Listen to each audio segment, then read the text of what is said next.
Ladies and gentlemen, get your cocktails ready because it is just a matter of moments before the Old Humble Distilling Company's Whiskey Happy Hour is set to begin.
A little ordinary? Is it lacking something awesome? Well, head out to your local liquor store and pick up something extraordinary. Grab a bottle of Old Humble Straight Whiskey or Old Humble Special Reserve. They're clean, smooth, easy drinking whiskeys that taste the way whiskey should taste. From humble beginnings to an extraordinary finish, Old Humble whiskeys are what your bar needs today. Walk tall, be awesome, and drink humble. Old Humble Straight Whiskey and Old Humble Special Reserve. Get yours today.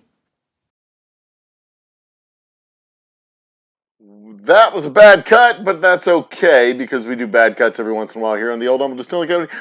Welcome to the 70th episode of our Whiskey Wednesday Happy Hour. We are talking time travel tonight, but first, as always, we do our opening shot. Today I am having my... What are we going to have? We'll do with... Where's my other whiskey? Oh, here it is. I've got my straight whiskey and double oak rye, but today I'm going to be drinking the double oak rye. Potentially have some big announcements to go with the rye in the next several weeks. Stay tuned, especially if you live in California. I am looking very much forward to sharing this information.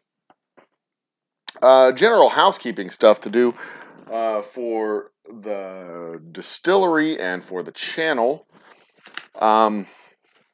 It is hot as fuck out in Houston these days. It is this week we have hovered in the 92 to 98 range in the distillery itself. Cheers, ladies and gentlemen. The distillery itself has hovered in the mid 90s pretty much the whole time. So it is about as uncomfortable as you could possibly be inside the shop, which is why you haven't seen a day in the life video coming since the beginning of this month. I endeavored to get back out there, probably to do a video. Probably a late video, either an early morning video or a really late video. Those middle of the day videos, you're not going to see any of those coming anytime soon. But I've got the bar to build. I've got some bottles to fill. I've got some labels to attach. I've got some stuff to do at the shop. So there's probably going to be a day in the life video coming soon. It's just a challenge of finding a day that's not in triple digits to be able to get this done. So if you're looking forward to a day in the life video, that will likely be coming by the end of this month. At least one or two before the end of this month. I have started recording the latest installment of the Old Humble Distilling Company's quest for 100,000 views, as was teased on the July 4th episode. That quest is going rather well, much better than I expected it to be going, as a matter of fact. So I'm super excited about sharing updates on that. Our July 4th special and 600 subscriber firework extravaganza ran into several technical difficulties while I was trying to edit it together.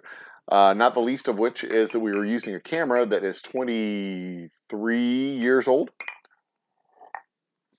A very high quality 23-year-old camera, I'll add, but it records videos in a format that I cannot use in my editing suite. So I have had to try and figure out how to recapture that video and convert that video to the... I'm watching the red lines go because I'm taking the seal off my whiskey. I've got to reconvert that video to something that's usable. So bear with me on that. I'll get that out there eventually, probably, maybe sometime soon. And I've put out a lot of shorts lately.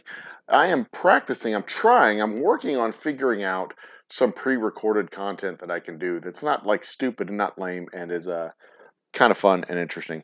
And I've always wanted to take one of these episodes and cut it down into like a 15 or 20-minute show, but I'm not sure.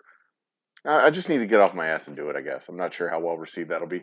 But more importantly, out and about in town, I have a calendar of events that we have tasting. So if you're in the Houston area, you'll be able to find either me or my Thursday night co-host Lisa out doing a tasting.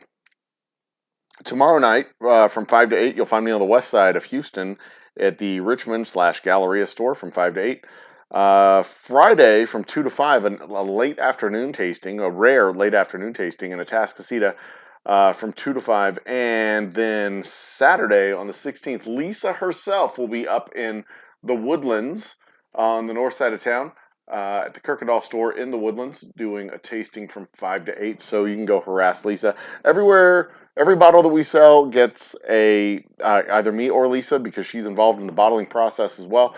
You'll get a signed bottle from the makers of the whiskey. And if you see me out and about, you get a chance to chat with me. You see her out and about, you get a chance to chat with her. Cheers, everybody.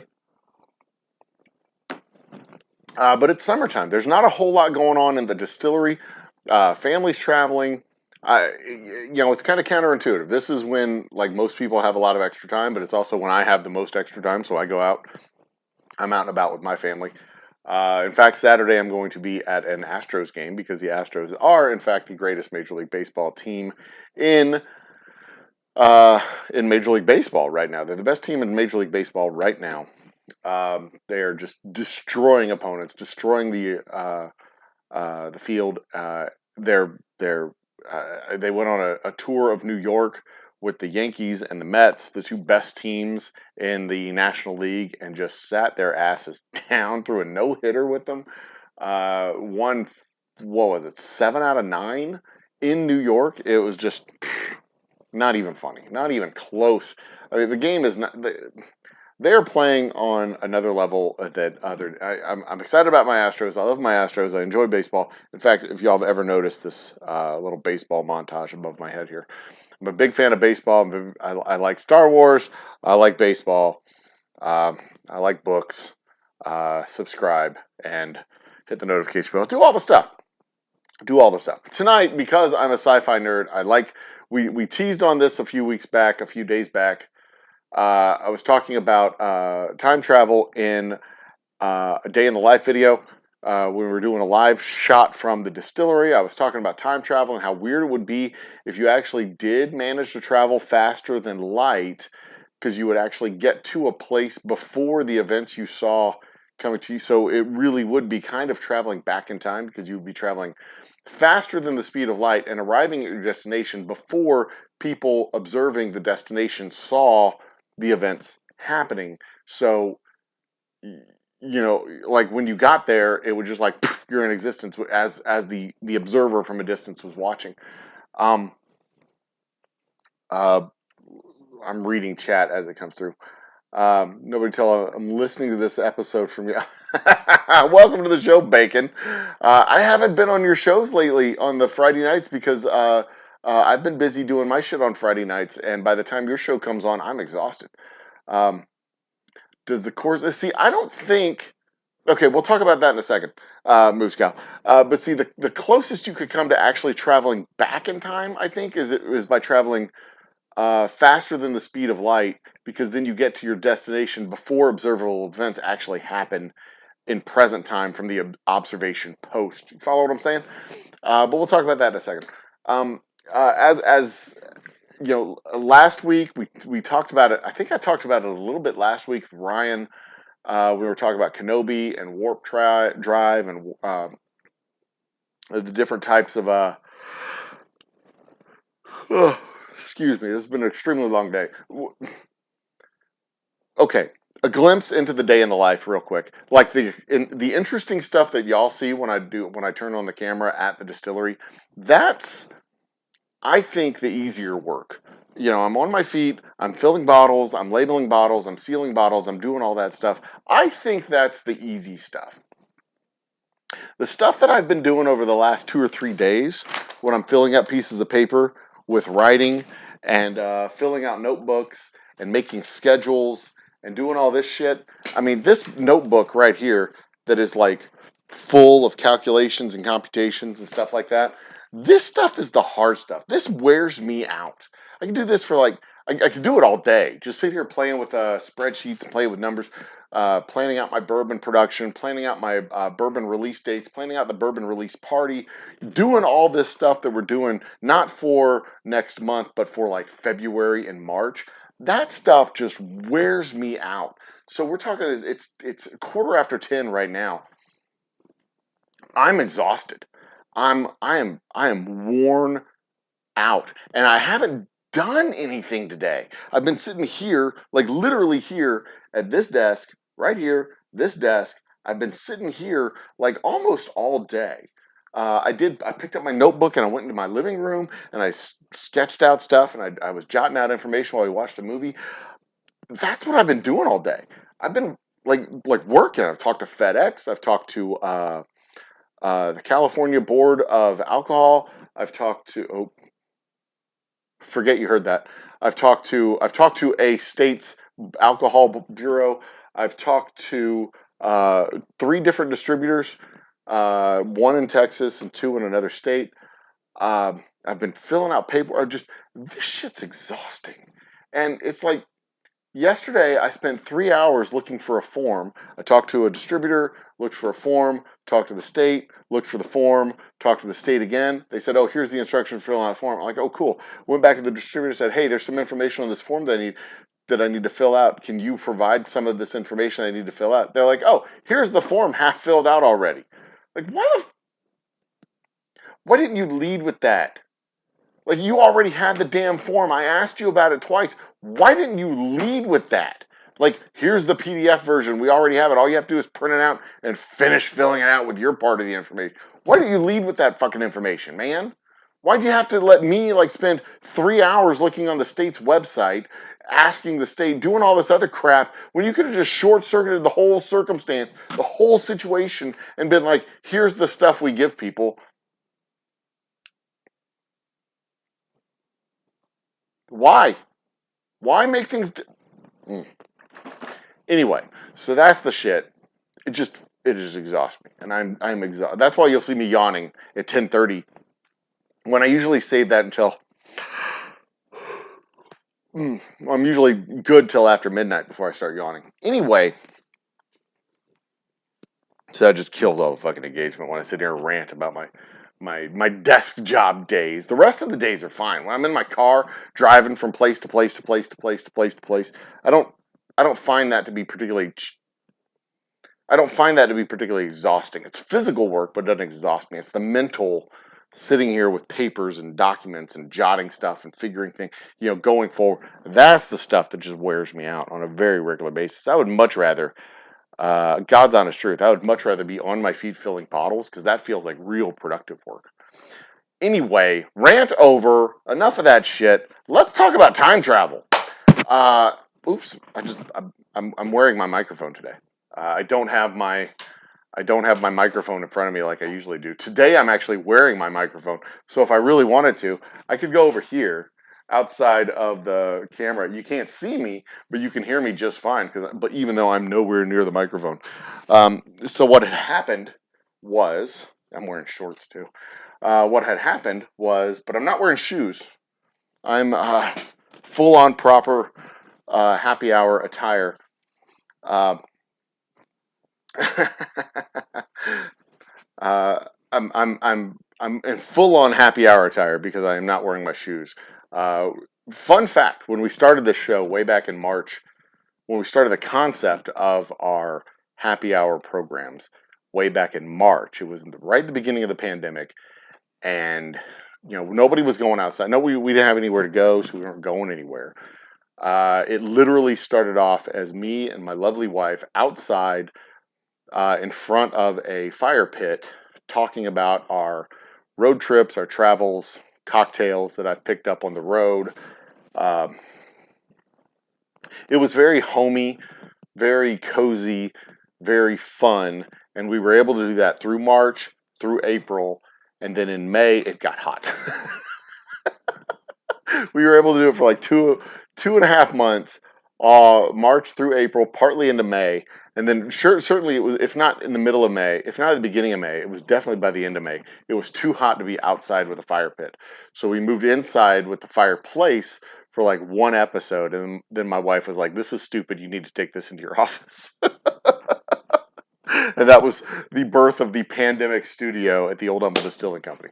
Anyway, Bacon says, thanks for doing all that legwork, Humble. Here's the everything you needed so you didn't have to do all that. And that is exactly how it went. Because I reached out to the distributor because there was two parts of the form that I needed to fill out. The address to where the whiskey would be shipped, and uh, the address for the bonding agent at the destination port, which was basically their address. Uh, and I'm like, so what's this address, guys? And they're like, oh, well, here's the form you need. Like, you fucking assholes. And there is not a spot on the website, in their help documents, in their frequently asked questions. And I looked for all of this stuff because I'm like, this stuff should be there. It should be easy to find, right? It should be Googleable, or if not Googleable, it should at least be able to plop it into the search line on their website to be able to find it.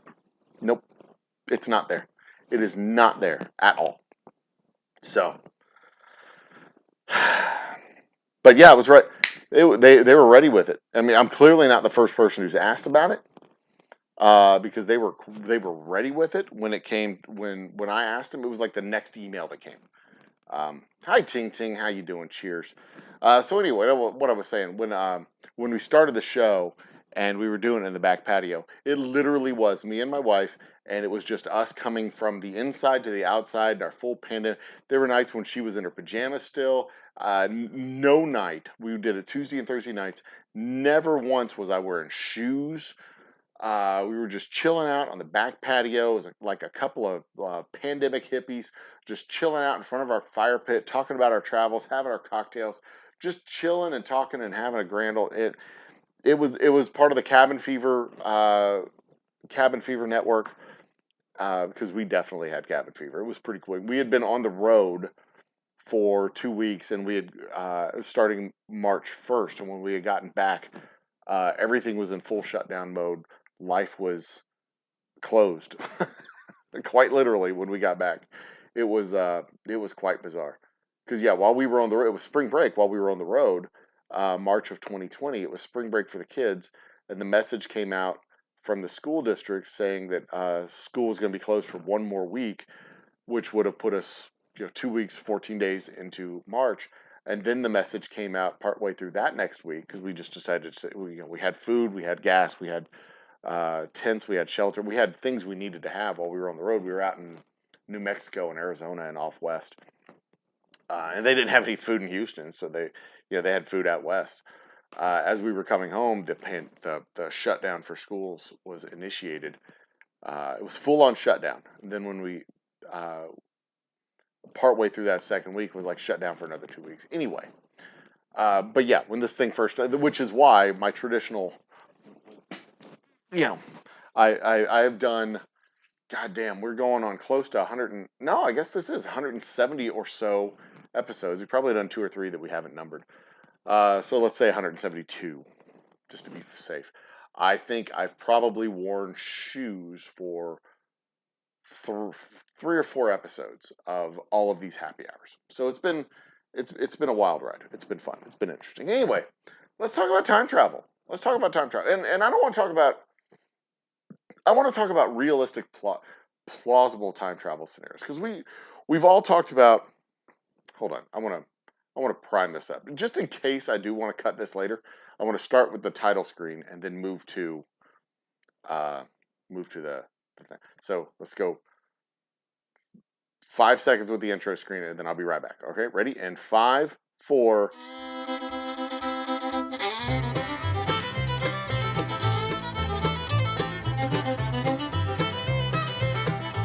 Ladies and gentlemen, brothers and sisters, children of all ages, welcome to the Old Humble Distilling Company Whiskey Wednesday Happy Hour.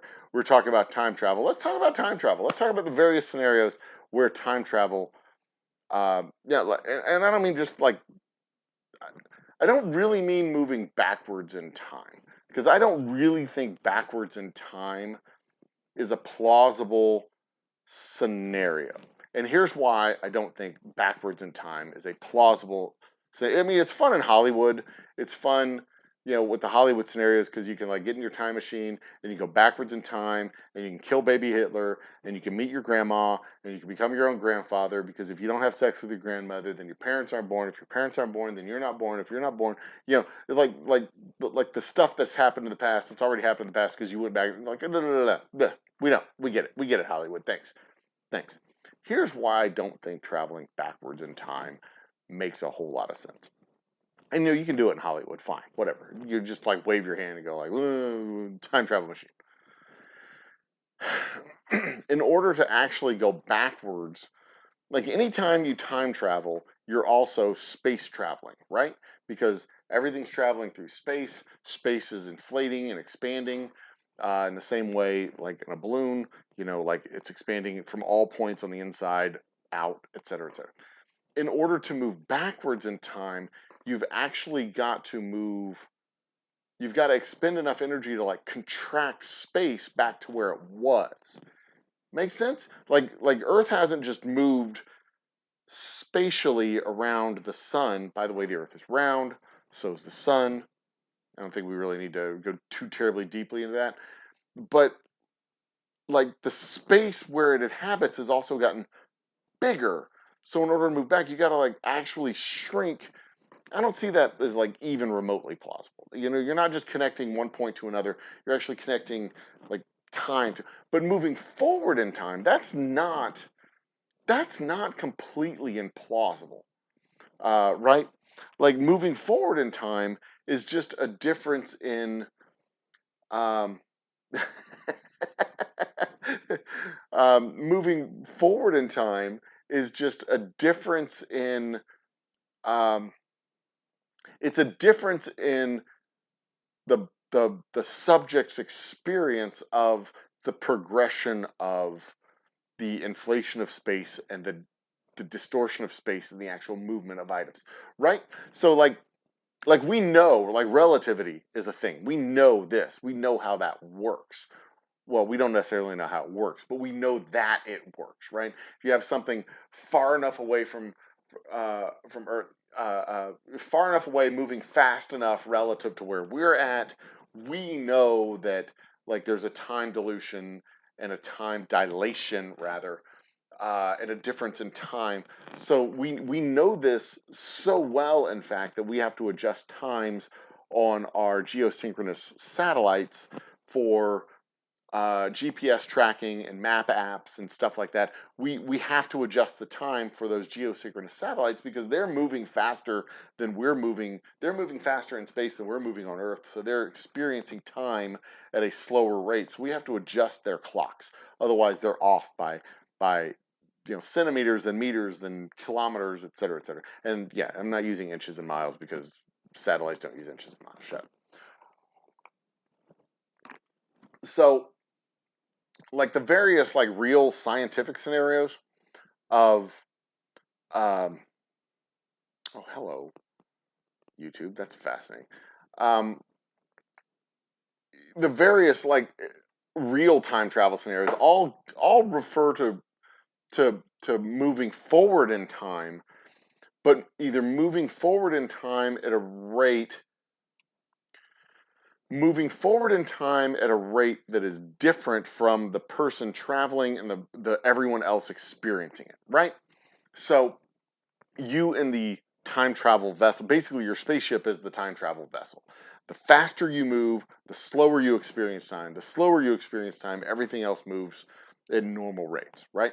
And the ultimate the ultimate notion of time travel, and this is where it gets really wild, is actually traveling at the speed of light.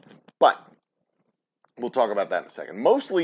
Most actual real scenarios that involve time travel, and you can do this yourself. This is the first basic notion of time travel for normal, everyday human beings.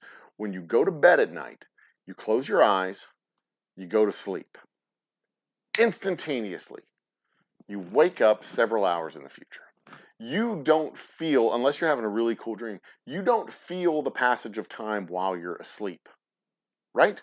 So you go to sleep, it's 9 p.m., 1 a.m., 3 a.m., whatever time you go to sleep. I don't know how weird you are.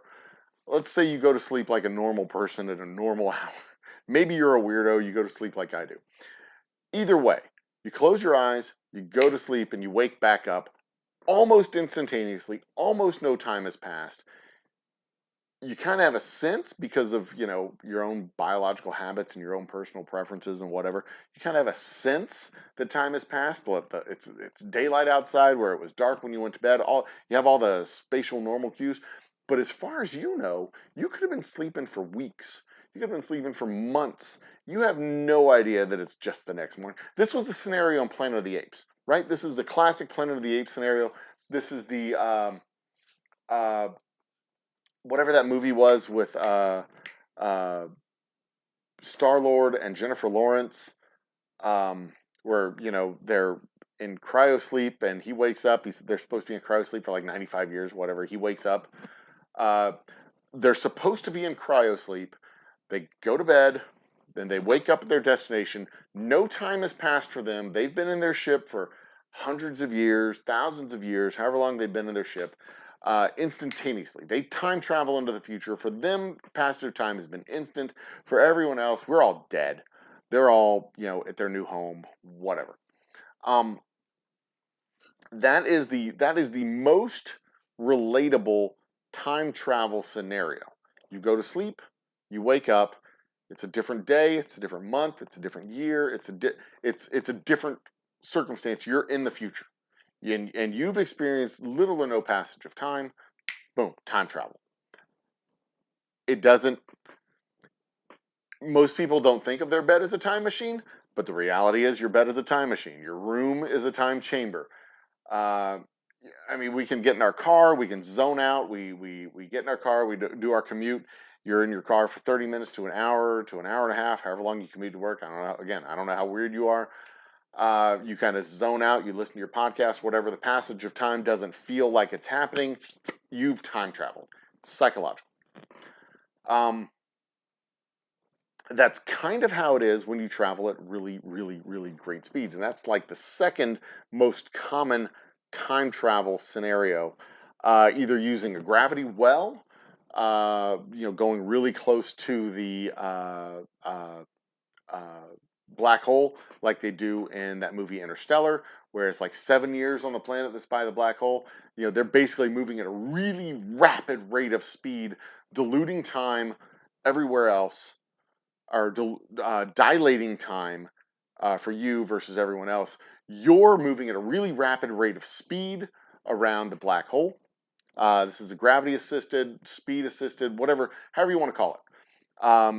Time is traveling really slow for you because you're moving super duper fast. Everywhere else, time is moving at the normal speed. So, effectively, again, you don't experience the passage of time, but the rest of the universe has done it. It's moved forward, expanded at the rate that it expands. Things have moved the way they move. You don't feel it, you don't notice it, you don't see it, but boom, time has passed. 1 minute on the surface, 7 minutes. Minecraft does this when you go to the Nether. I think it's like one block in the Nether is 8 blocks in the overworld, 1 day in the nether is 8 days in the overworld. You know, they do the same type of thing where you're in a different realm and time passes. Minecraft does it. I mean, and that's not different than how the satellites work. Like I was saying before, the faster they're moving, the slower the time moves. Uh, Again, makes perfect sense. And that, well, it makes perfect sense conceptually, but you don't. That's a more um, that's a more sciency type of time travel idea. Um, and that was a theoretical idea until it was proven several times over when we actually started sending people to space and doing spacey stuff. Um, I'm looking at my notes. Um, Suspended animation, that was the sleeping thing. Oh, travelers. I think that, no, the travelers was a actual travel back in time, nonsensical type thing. Wormholes. That's a favorite of sci-fi darlings. Doing the wormhole thing, where you expend a shit ton of energy here and kind of warp space back to itself, so you can kind of cut through from this point to this point, and then the universe flops back into where it's supposed to go. That is effectively, well, it's kind of the same idea of traveling really, really, really, really, really fast, except you're actually compressing the physical landscape through which you're traveling. So instead of traveling 500 miles, you actually travel 3, and you go through the wormhole. That is a very science fiction-y idea around how time travel, where cryosleep is probably the least science fiction-y. Wormholing seems to be the most science fiction-y as far as actual time travel, because when you start altering the actual landscape and fabric of space to go from point A to point C by just like pushing them together like a tesseract, by pushing them together because you have a wormhole generator, and just jam it together. That seems kind of ridiculous and far-fetched. But of course, the idea of putting a man on the moon was ridiculous and far-fetched at one point. I just don't see expending that much. If you have that much energy to expend, just send yourself at near light speed. Uh, Sorry about this, my eye itches. Send yourself at near light speed wherever you want to go. And then the other thing, the final scenario, and this is the one that's the most intriguing to me, is actually traveling at near or beyond the speed of light. And this is why it's the most intriguing for me personally. When you're traveling at the speed of light, like the rest of the universe is moving at its normal, like from your perspective, right? From your perspective, and a lot of this was stimulated again with the new JWST photos, and I am actively efforting to get a new or a science advisor, any science advisor for that matter, on the show in the next couple of weeks to talk about all the really cool, pretty pictures. But we're looking at pictures from like 13 billion years ago. We're looking at the edge of visible space from 13 billion years ago, which is just stupid, hard to even fathom. But check it out. As the observer traveling at normal speed, whatever normal speed is, light travels from, like you can observable light travels at the speed of, light, right? Trillions of miles an hour, whatever it is. It goes around the Earth 11 times in a second. It takes 8 minutes to travel to the sun. It takes 30 minutes to travel to Mars or whatever.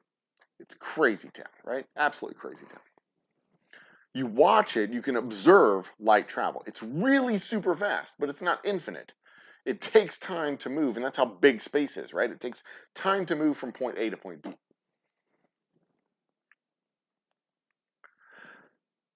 As the object moving at the speed of light, however, you don't experience the passage of time at all. right? Let that sink in for a second. As the individual moving at the speed of light, time does not pass at all. You don't experience the passage of time, which means from the traveler's point of view, your departure and arrival are instantaneous. Absolutely no different from closing your eyes to go to sleep and then waking up the next morning. The travel at light speed is instantaneous, which means the entire universe, from your point of view, is now accessible. And no time passes between your departure and your arrival, because in order to travel at the speed of light, you basically have to become massless, or you have to have enough energy to overcome your mass. Impossible. There's not enough energy in the universe to move something that weighs something at the speed of light. But just let's say in theory, and let's just imagine this in theory, if you could travel at the speed of light. So these photons we're seeing from 13 billion years ago from JWST is from their perspective, from the perspective of the beam of light traveling to us from these distant galaxies, it is the same exact time that they departed their spot. They are like no time has passed for them, right? 13 billion light years away, 13 billion years for these things to be traveling. No time has passed. You're traveling faster than the expansion of the universe. You're traveling faster than well, anything really. But from the observer's point of view, it's 13 billion years. So if you travel at the speed of light, 400 light years away, let's say, from the observer's point of view, 400 light years. You and the ship, you go, we're taking off now in 3, 2. The next thing you say is, we have arrived at our destination, right? But from the listening post, the observation post on Earth, it has now been from that last, now taking off now, engage, and turns off. 400 years has to pass. That, my friends, is real, live, mind-blowing time travel, right? Because to you, no time has passed. You have gone from point A to point B. You've moved 400 years. You've arrived at your destination. The rest of the universe has moved on. You are literally a time travel. You are a 2022 individual who has left and arrived at 2422. No time has passed. This is the same as going into cryosleep. This is the same as closing your eyes on Tuesday, opening them on Wednesday. No time has passed. You've woken up the next day. That and to extrapolate that out to the next step, if you could travel faster than light, that's the closest you could possibly come to traveling backwards in time, because if you travel twice the speed of light, 400 light years away, you're a 2022 individual traveling 400 light years away. You get there in 200 years, but you're still a 2022 individual. You're a 2022 individual arriving at your destination in 2222. But the people back home are watching. They're not going to see you arrive until 2422. That is and they're going to see 200 years of observable events happen at that location before you arrived. You're literally changing history. If you travel faster than the speed of light, you're literally changing 200 years of history, because you've arrived at a location prior to the events at that location showing up for somebody to observe. Traveling at faster than light speeds creates the backwards time travel paradoxes that we think about in movies. Like, you're never going to have to worry about Marty McFly going back in time, or Philip Fry going back in time and being his own grandfather, uh, or his own uncle's dad. I can't remember what that particular Futurama scenario was. I think he's his own grandfather, or his own great-great-grandfather, because he went back to the 1950s, if I'm not mistaken, and knocked up and he's the year 2000, so it would have been, no, the year 3000. So he'd been like his own great-great-grandfather. Um, yeah, correct me on the scenario in chat. That's fine. I'm not. I'm not proud. Um, but I don't think that, like, rationally speaking, I don't think the plausibility of going from 2022 back to 1822 makes sense. And why the fuck would you even want to? After all, why would you even want? Why? Who would want to go back in time? Right? Like, if going forward in time, things are supposed to be getting better and better, progressively better and better and better and better. Maybe you go back in time to correct like an error, a mistake, like go back in time to kill baby Hitler, right? But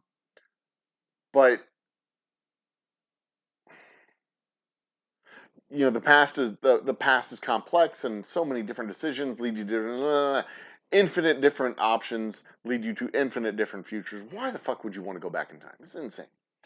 But like, most normal rational people want to go forward in time. That makes sense. Because, theoretically, forward in time, we've solved all the problems of today. Ah, my eye itches, damn it.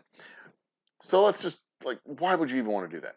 But to do it, to go back in time, again, you have to shrink the universe, move back to where the Earth was, like all the other, like, you have to shrink the whole fucking universe. You can't do that. There's not enough energy. Not enough energy. It's impossible. This is a crazy town. But, banged his grandmother, that's right.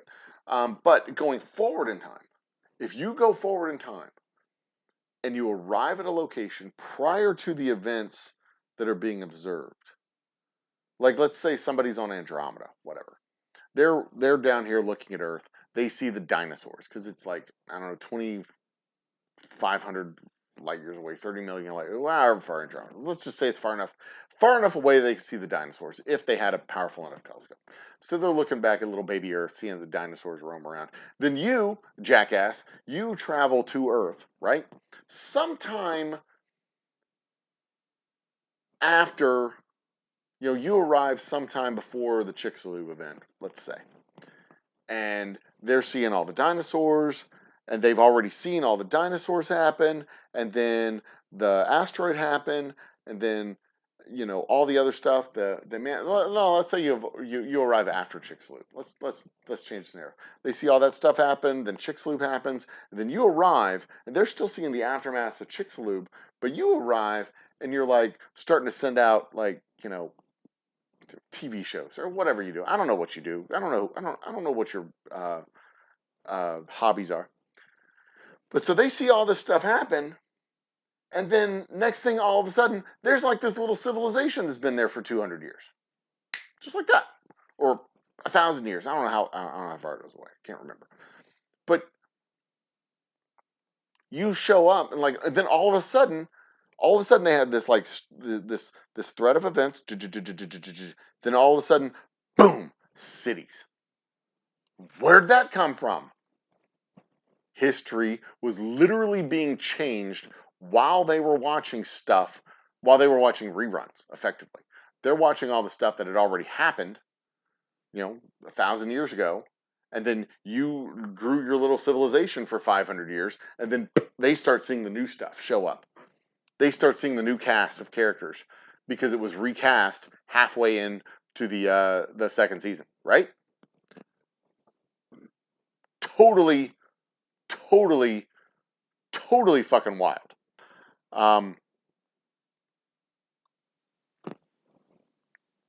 That's the kind of plausible, and that's not, well, the idea of actually traveling at faster than light speeds, that seems kind of implausible.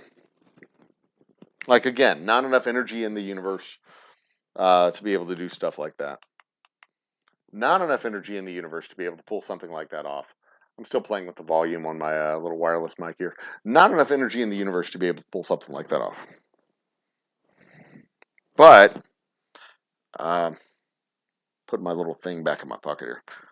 This is the base station I'm messing with. Playing with the volume so that I can have a better audio experience for you, my beloved viewers. That's the kind of, I don't know what I don't see faster than light scenarios being particularly plausible unless you can figure out how to do that wormhole thing where you can like tesseract and pinch the tesseract is what the original wormhole idea was called. That was back in Swiftly Tilting Planet, I believe, or Swiftly Tilting Universe. Yeah, well, those books. Oprah Winfrey was in the movie. Anyway, but that scenario, like warping space so that like space moves you along, or actually bending space so you can just go from point A to point C without having to go through space B. Those maybe plausible. Warp drives, I think, are probably more plausible, but that's a different topic. That has nothing to do with time travel. That just has to do with traveling very far, very fast. Um, um, but see, even in the most probable, most plausible, most reasonable time travel scenario, you're not actually traveling faster than the passage of time. You're just not experiencing the travel of the passage of time because you're asleep. You're asleep. You're conked out. You're out cold.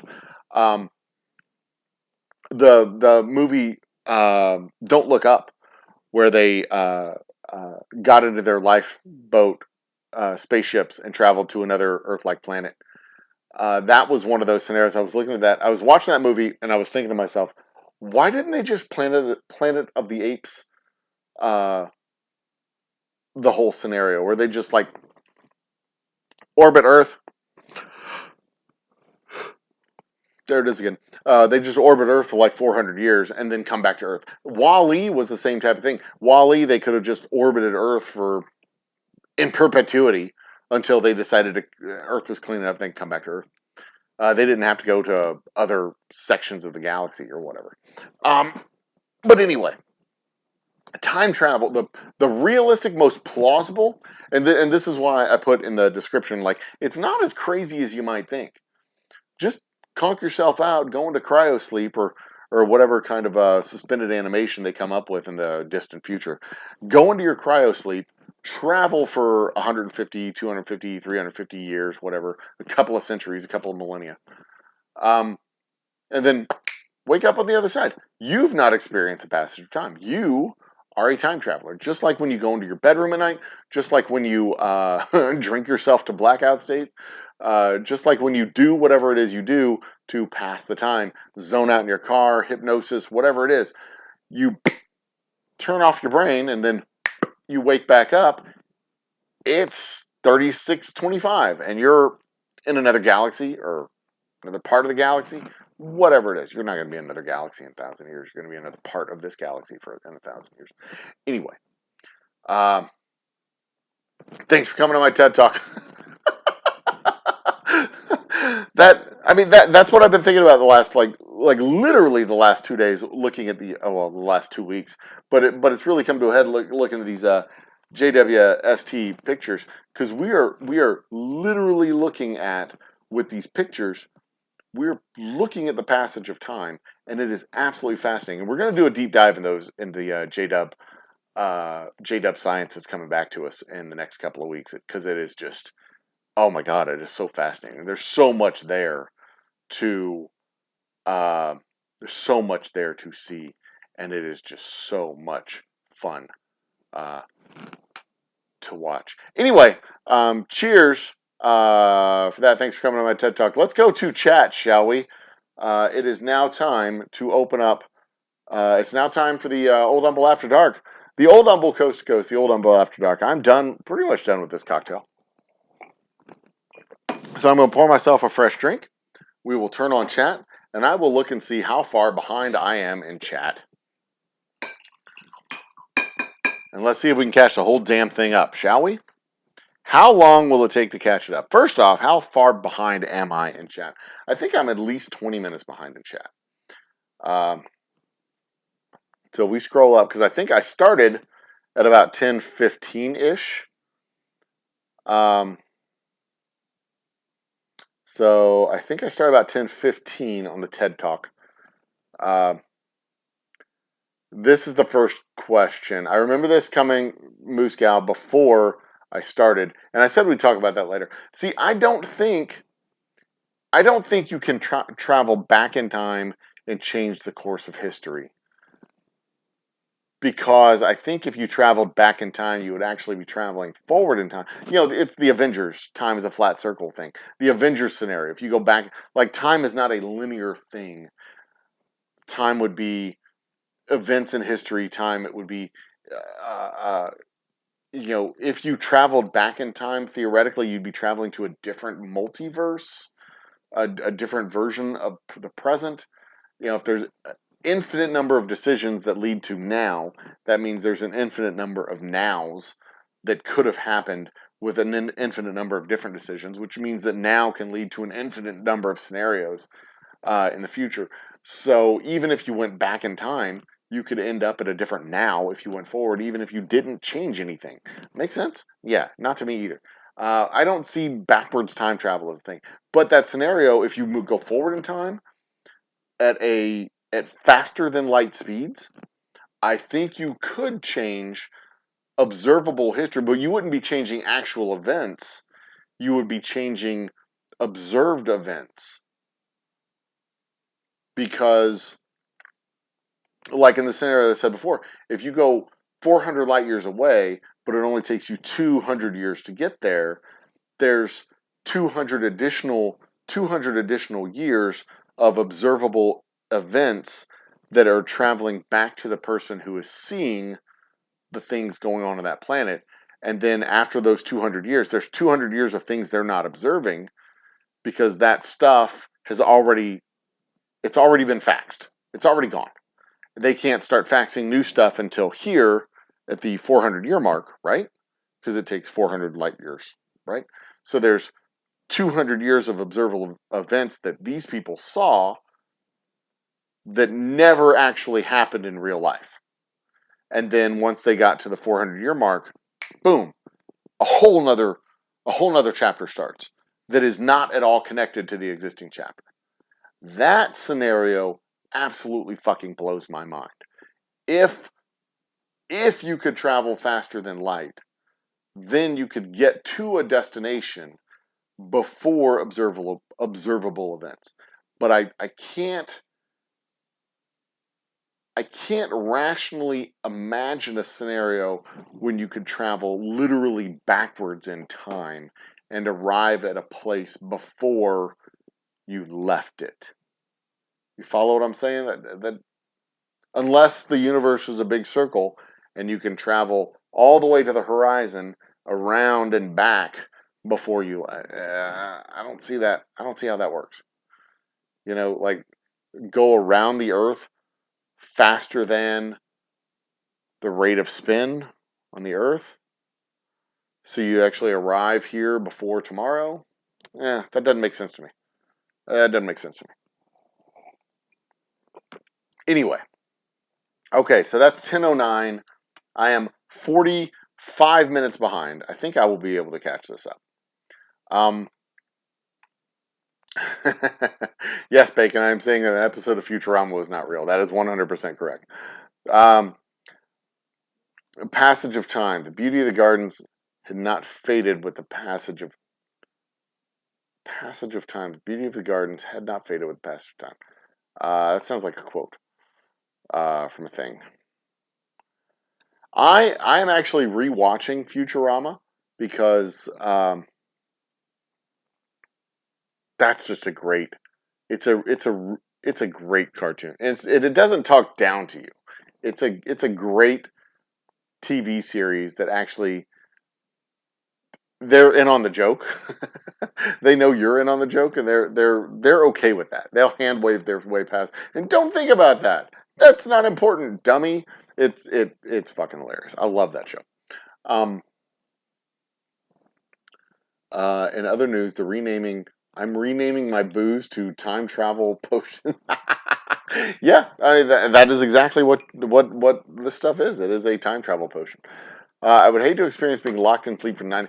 I know. So that's another thing about it. Like if you're asleep for 95 years, like if you're locked in a room in solitary confinement, right? If you're in like a one of those zero, what is it, isolation booths.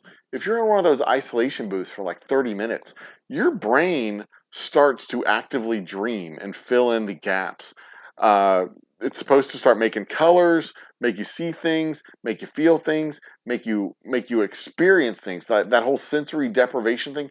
The human body does not do good with sensory deprivation by any stretch of the imagination. The human body does not do sensory deprivation very well at all. Um, but if I mean, in order to be asleep for that amount of time, for 95 years or 100 or 1,000 years, however long you're supposed to be asleep, you'd actually have to like physically shut down the brain, like just turn it off, because the dreams that you have in just 8 hours of sleeping, the dreams that you have, we have some, as people, as human beings, we have some fucked up dreams. Our imaginations are wild, scary, disastrous places for people to play around in. I mean, just the things that people think up in movies, the things that people think up in books, the things that people think up in poems and stuff, and just like under normal circumstances.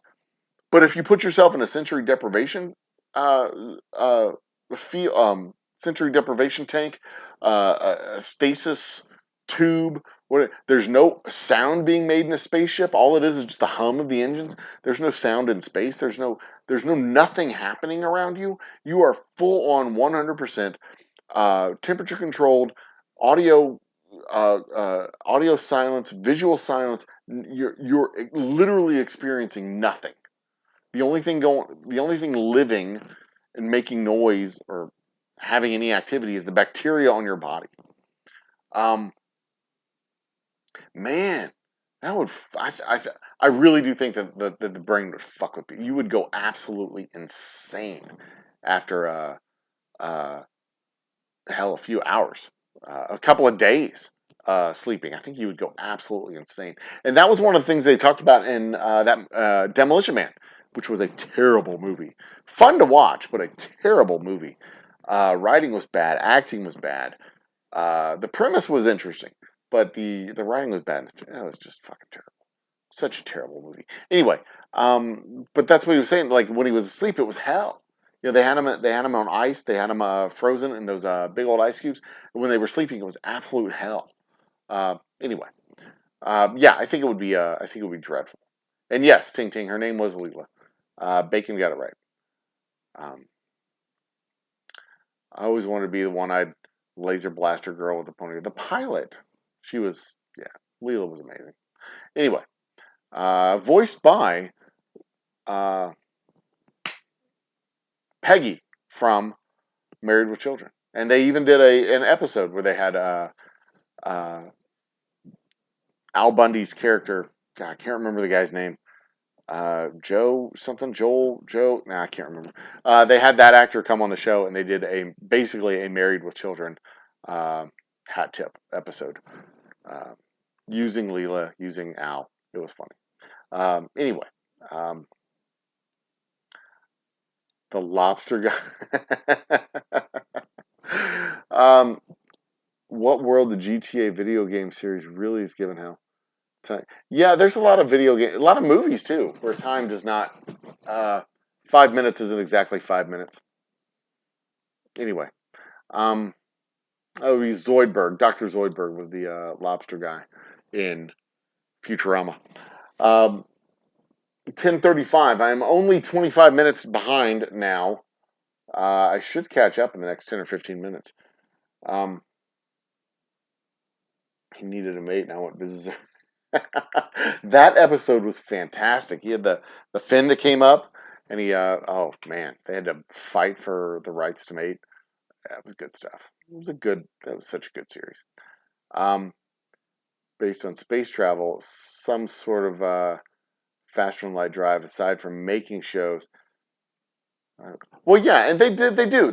I mean, Star Wars is probably the one where they travel long distances and it takes them time to travel long distances. But faster than light travel. See, the issue with faster than light travel, I mean, Star Trek and Star Wars, most shows that are space based, they just kind of hand wave over the distances. That you're going from Earth to Jupiter, and it's just like they do a wipe, a dissolve wipe, a diagonal dissolve wipe, and they go time passes, and you just showed up. That was it. They don't really dwell on it. They don't really spend a whole lot of time on it. It's just like it happens. Don't worry about it. Don't think too hard about it. It just goes on. And that's one of the reasons I think that most people don't appreciate how big space is, how far away the moon is, how far away Mars is, how far away Jupiter is, how far away Voyager is gone, how just immensely big, big. Not even the universe, just how immensely big our local solar system space is. Our local system is so.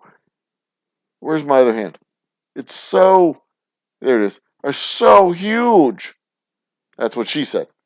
It's so absolutely huge, mind-boggling, mind-numbingly huge, and that's just our local neighborhood. How far away things are, because most of our sci-fi, most of our science, space-based stuff, they just like we're just gonna go to Jupiter, hit the button, there at Jupiter, just like that. Video games are the same way. You set a course, time passes, dissolve screen, show up, you're there. Very few, if any, uh, really work on the scale because, like you said, it would be really boring to do a space simulator where you leave Earth and set a course for the moon and you have to show up a week later. You have to come back to the game a week later because you just left for the moon and it's going to take you a week to get to the moon. Yeah, I think it took our astronauts, what, 3 days, 4 days to get to the moon? Something like that. They were moving really fast. It took most Mars missions 6 to 9 months, 2 or 3 years in some cases. It's mind-bogglingly huge. And our video games can't do that because you wouldn't have your attention. I mean, flight simulators, I don't even think do the full passage of time of flying from Houston to Dallas, a 3-hour simulation where you're basically reading a book the entire time because all you're doing, you turn on autopilot and you just fly uh, an hour in the air and you get to Dallas. I think Dallas is a 2-hour flight from Houston. Houston to Dallas is 255 miles. So it would be easy. I think it's a solid 1 hour. I mean, jets fly at about like 600 miles an hour. But I think it's a 1-hour flight from Houston to Dallas. It's a 30-minute flight from Houston to Austin. Maybe it is a 30-minute flight from Houston to Dallas. It's a 1-hour flight to New Orleans. New Orleans is about 650 miles. Anyway, doesn't matter. Getting lost in the weeds. But yeah, all interstellar. And see, even with faster than light travel, I don't think we really appreciate how long it would take to get and what it like really would take, like going from here to the closest star I think is like 4 light years away. 2 years in space, the amount of fuel, the amount of food, the amount of oxygen, all that stuff that I don't think we really appreciate it because in reality, if you're on the ship and it's moving at the speed of light, they would take no resources because time would not travel. Like time would not pass while they're on the ship. That's one of the ramifications of actual light speed. It would take a tremendous amount of energy, like almost infinite energy, to move the speed of light. But absolutely no life support would be required. And I would love to ask Tanya about this, my science advisor, Tanya. I would love to ask her about this because she does life support. That's her specialty, life support in space. And if the actual passage of time was zero because you're moving at the speed of light, so you don't experience a passage of time, would you need extensive life support? Would you need food? I don't think you would need any food. You would need enough to get there. You would need enough to get up to the speed of light. But once you get to the speed of light, I don't think you would need any food because you would already be at any point in the universe. Dude, that's fascinating. That's a fascinating thing to even think about.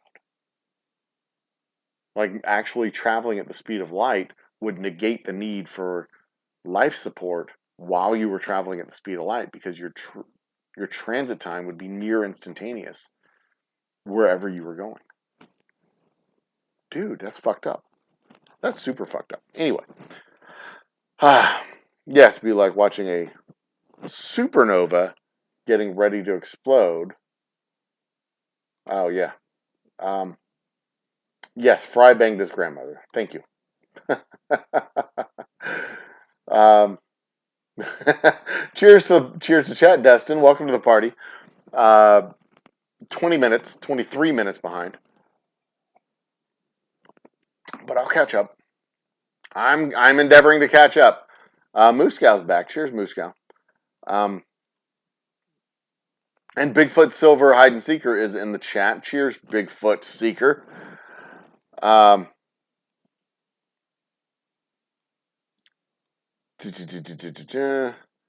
anyone actually been able to time travel? Not. Yes, but it depends on what you mean by time travel. Because here's the thing. People have gone to the space station and experienced time dilation. Everybody travels through time at the rate of 1 minute every 60 seconds, 1 hour every 60 minutes. Everybody travels forward through time. Nobody, to anyone's knowledge, has ever traveled backwards in time. Not that you would know, I don't think. If it actually happened, I don't think you would actually know. Nobody has traveled forward in time faster than the rate of 1 minute per every 60 seconds and 1 hour per every 60 minutes. However, people have traveled forward through time slower than the rate of 1 minute per 60 seconds and 1 hour per 60 minutes. Because when you're in space, when you're on the space station, when you're traveling to the moon and back, when you're traveling at a high rate of speed, you're experiencing a slower passage of time. So they traveled forward in time at a slower rate of speed, so that while they were there, time was passing slower, but when they came back down, the arc of time intersected back. So to us, Scott Kelly's brother, or no, Scott Kelly, he was on the space station for like an hour and a half, or a year and a half, or something like that. To him, the days were a little bit longer than to us because our days were like 24 hours. His days were also 24 hours, but his 24 hours lasted a little bit longer, right? No, the other way. His days on the space station were a little bit shorter. But to him, the time passing back on Earth lasted a little bit longer because he was still experiencing in his head, from his own personal perspective, 24-hour days. Like time for him was still passing like normal, but everybody on Earth was moving a little bit faster because their time was going longer. So until he came back down to Earth, and then the actual passage of time started to match. It's fucked up to even think about. It's hard to imagine it, but the difference in time is imperceptible to our senses. So he wouldn't have noticed them talking slower, I guess. You wouldn't notice them talking slower. So Scott Kelly was a time traveler. He was just not. He was traveling into the future slower than the rest of us, but he still got here at the same time, which totally screws with your head as well. The best demonstration that I've ever found of the nature of time dilation is a video where there was a guy on a chair traveling across the stage like so, going from left side of the stage to the right side of the stage. And he had a flashlight, and you saw the light beam go across the stage like this. And then they did it again with the chair traveling the same, with the light going up and down. And because the chair was moving at the same speed, the light was actually traveling a farther distance. But if the light beam going from point A to point B was traveling at the same speed as the light going from point A through the wavy series, then that means that the actual distance traveled would have been greater, which it was, but it took the same amount of time, which means like one of those parts of the variable had to be longer, which means the actual passage of time would have been slower. So, totally mind fucking. Anyway, if you go back in time 100 times and kill one animal or human, everything would be different in the current. Well, yeah, I mean you would think, but however, counterpoint, ting ting. If you go back in time and kill one animal or one human, you're not actually going back on the same timeline. You're going, like, time is continuing to pass. You're going like forward to different events as time like bends back onto itself. You're not actually rewriting the present. You're just going to a different future. And that's the event, and the Avengers talk about that. Like, you're not going back on the same timeline. You're going back in like this circular. Anyway. I don't know about time travel, but the Creator God can do anything. I will drink to that. And I just did. Good night, Top Shelf Dustin. I'm glad you joined us for a little while at least. I don't know if this counts as a science discussion so much as it counts as philosophy. Maybe it's both. Maybe it's both. Because I really do think time travel is science fiction. But I mean, we could talk about the like, if you actually arrived somewhere prior to observable events because you were traveling faster than light, what would that mean? It wouldn't mean anything in the grand scheme of things. It would just mean that what would be interesting to see is, from an observer's point of view, how things changed. Because you see a series of events happen that are affected by, you'd actually be able to see two sets of history play out. You'd see the original history play out, and then at that point, you wouldn't see the continuation of that line. You would see a different, a break with the observable events to something else that was happening entirely.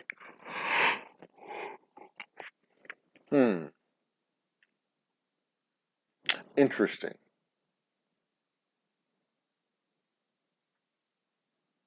That would be something really wild. I mean, don't you think that would be something like you're watching events play out on, let's say, Mars. You just watch. We're sitting down. We have our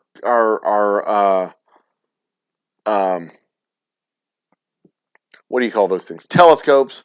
We're looking at Mars, we're chilling out, we're looking at Mars, we're having a good time.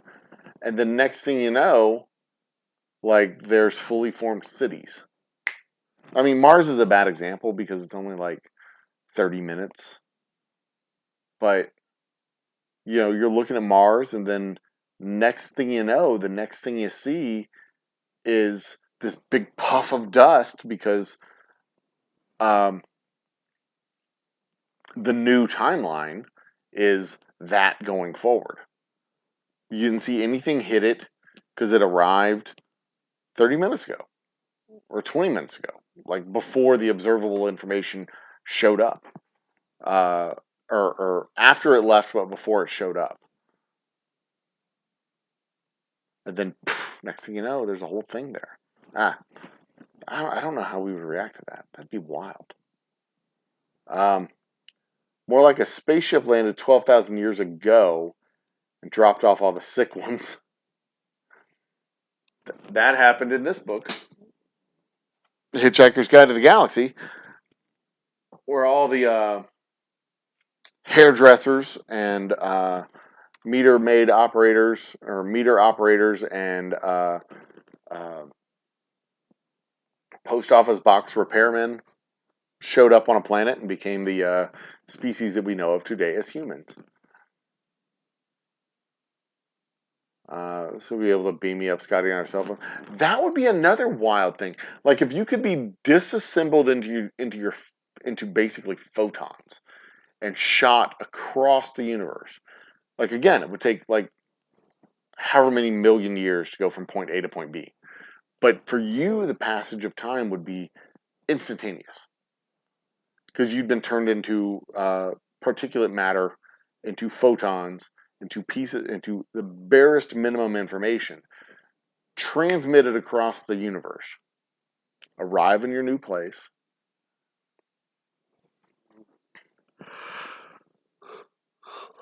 reconstituted.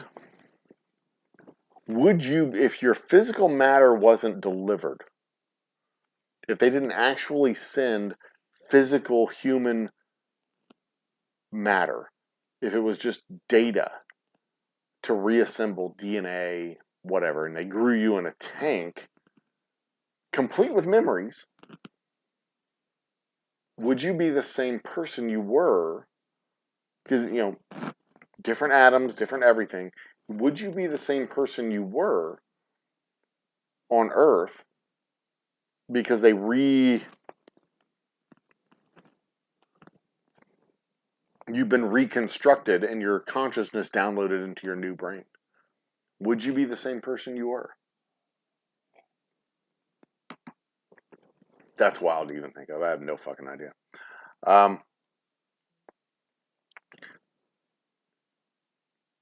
But that's the question of like that Viking ship that they replaced the beam, they replaced the spars, they replaced the board, they replaced the sail, they replaced the rigging.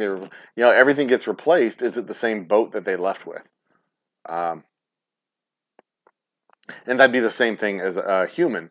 Or what exactly is it that makes us who we are? Are we just a collection of proteins and atoms and cells and juices and whatever the hell else makes a human body a human body? Or are we more than that? Are we just a collection of matter, or are we more than that? What constitutes the consciousness? And would you even know it if you woke up tomorrow, right? If you woke up tomorrow and you were a clone of yourself and you had no memories of the day before, no memories of your life before tomorrow, if you just woke up tomorrow morning and you had no memories of your life prior to July 14th, would you be the same person you are today? I mean, obviously your personality would likely be different because you have no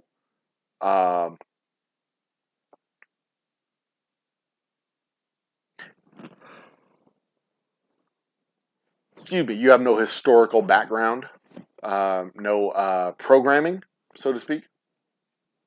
But Mike McClune's in the house. Cheers, Mike. I am behind on chat. It's 10:55 there for your comment. It is 11:20. I'm only 25 minutes behind, but I'm catching up. Calm down. Would you be the same? I don't think you would be the same.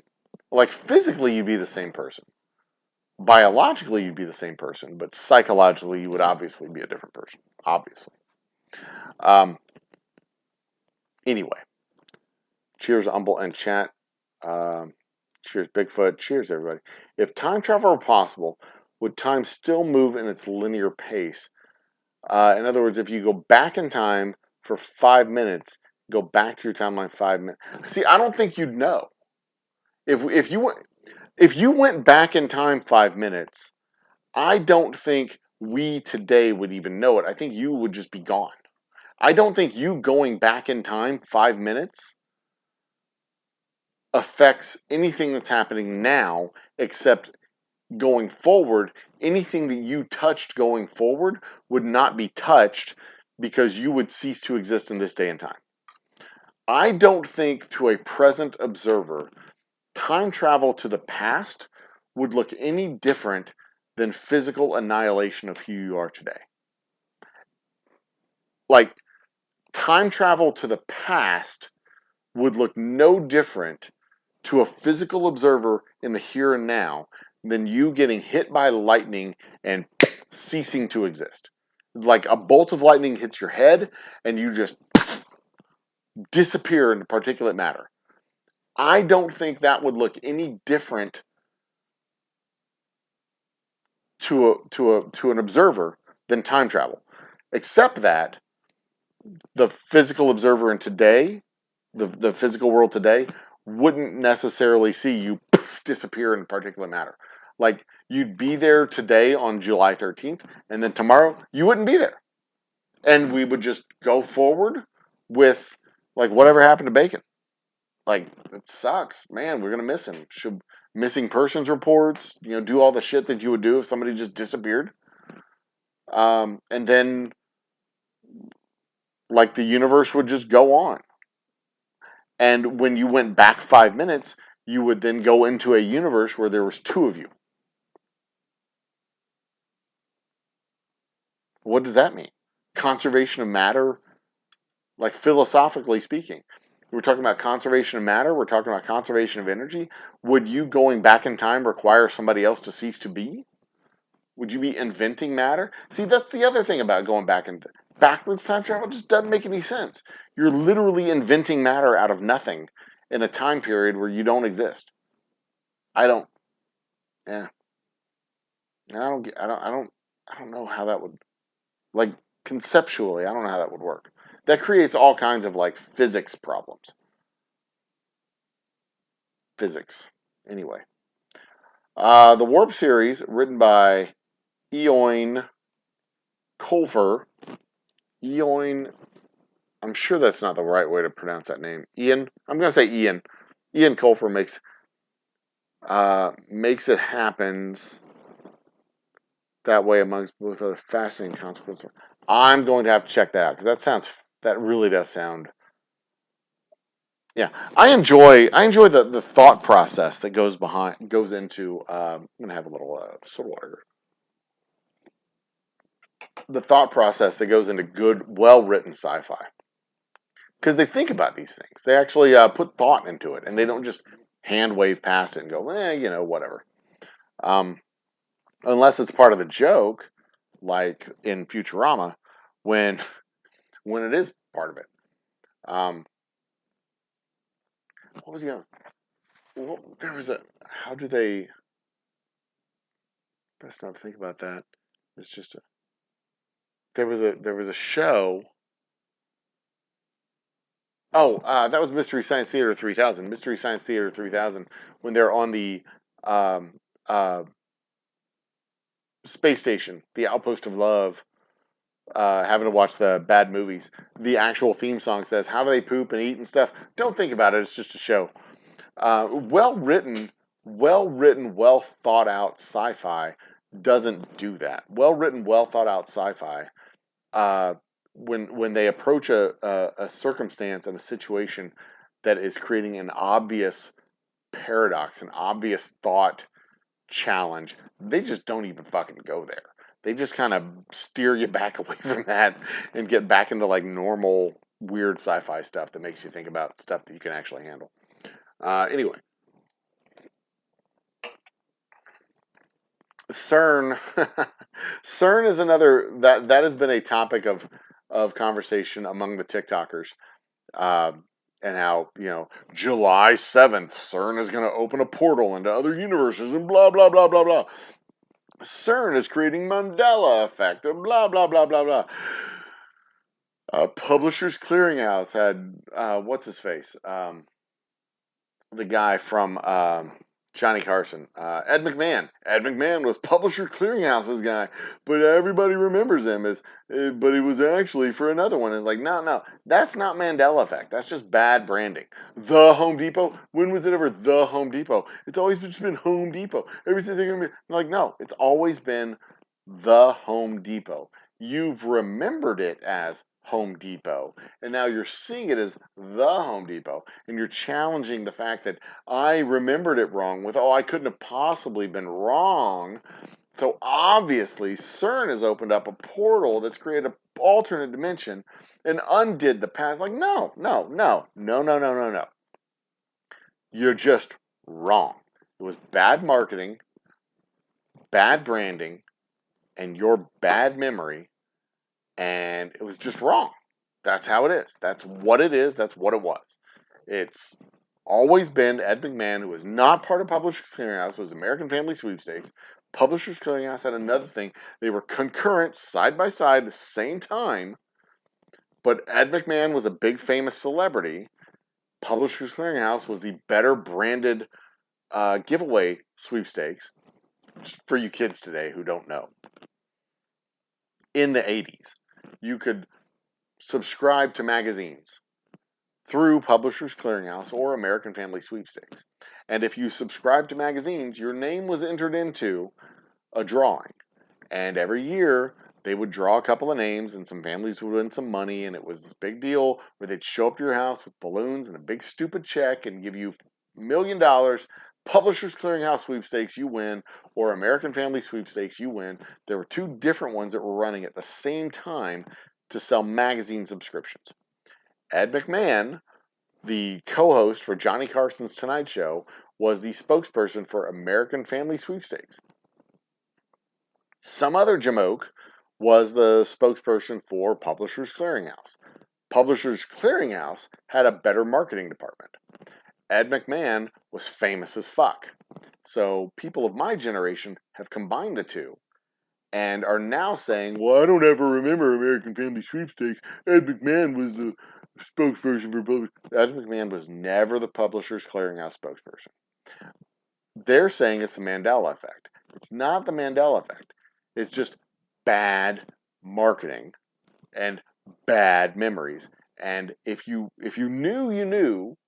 If you didn't know, you didn't know. The Mandela effect, for people also who don't know, is this thing where people like common collective societal misremembering of facts. Like Mandela was, and I don't even remember what the basis was. He died in prison. Like Mandela, the African National leader of the African National Congress in South Africa, he died in prison, and everybody was so convinced that he died in prison, but he didn't actually die in prison, and it was just a misremembering of facts, widely reported. I think it was reported error in the facts. You can Google it, Wikipedia, whatever.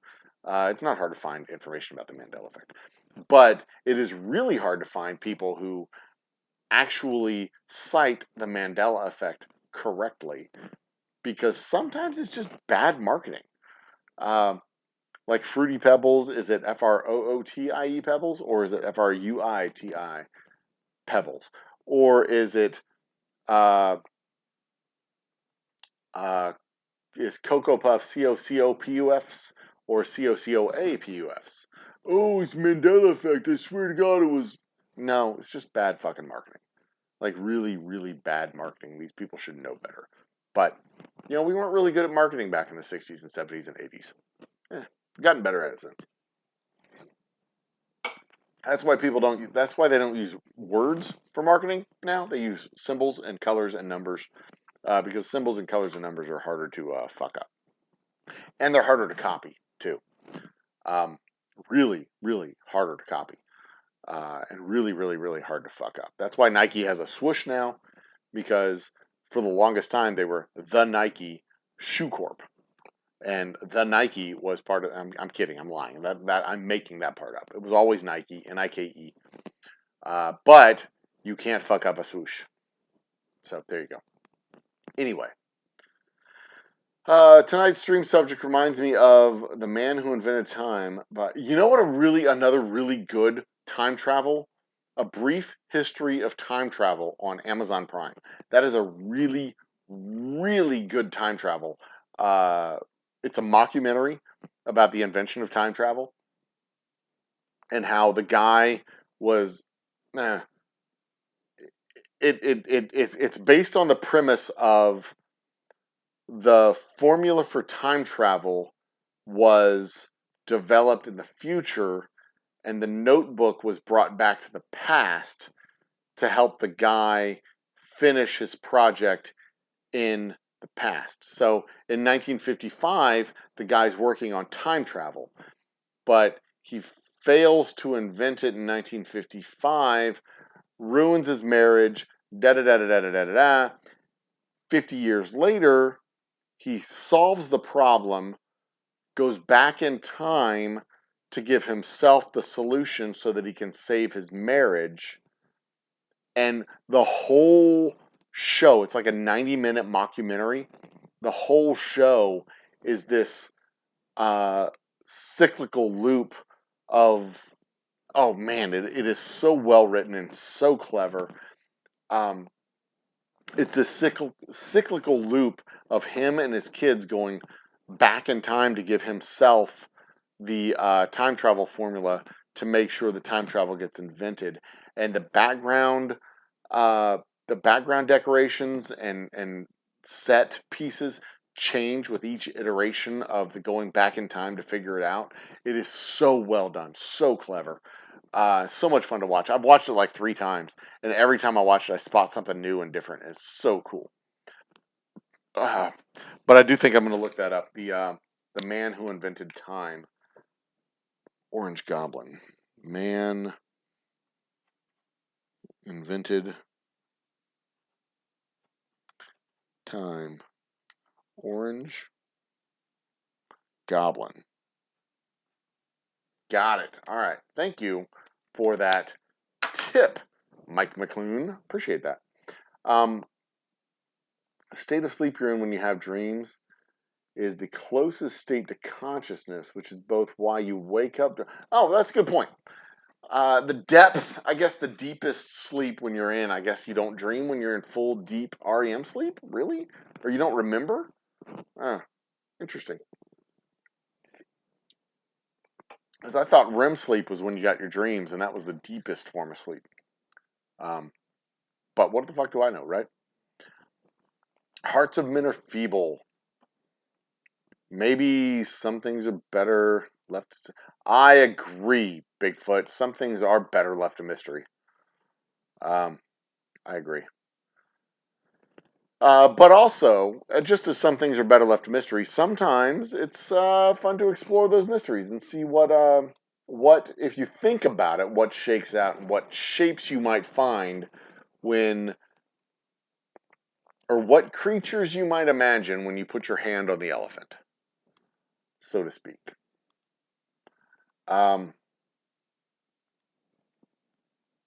Katie Seagal, that's the name. That's the name of the actress, Katie Seagal. She was the one who played Peggy on Peggy on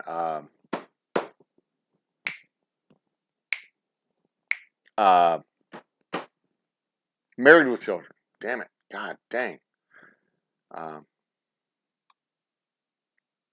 See, I thought the REM sleep cycle was the deepest sleep cycle, not the like. I thought you had to go like into a couple of. Oh, speaking of which, Inception. That's the other one where time passes differently in dreams.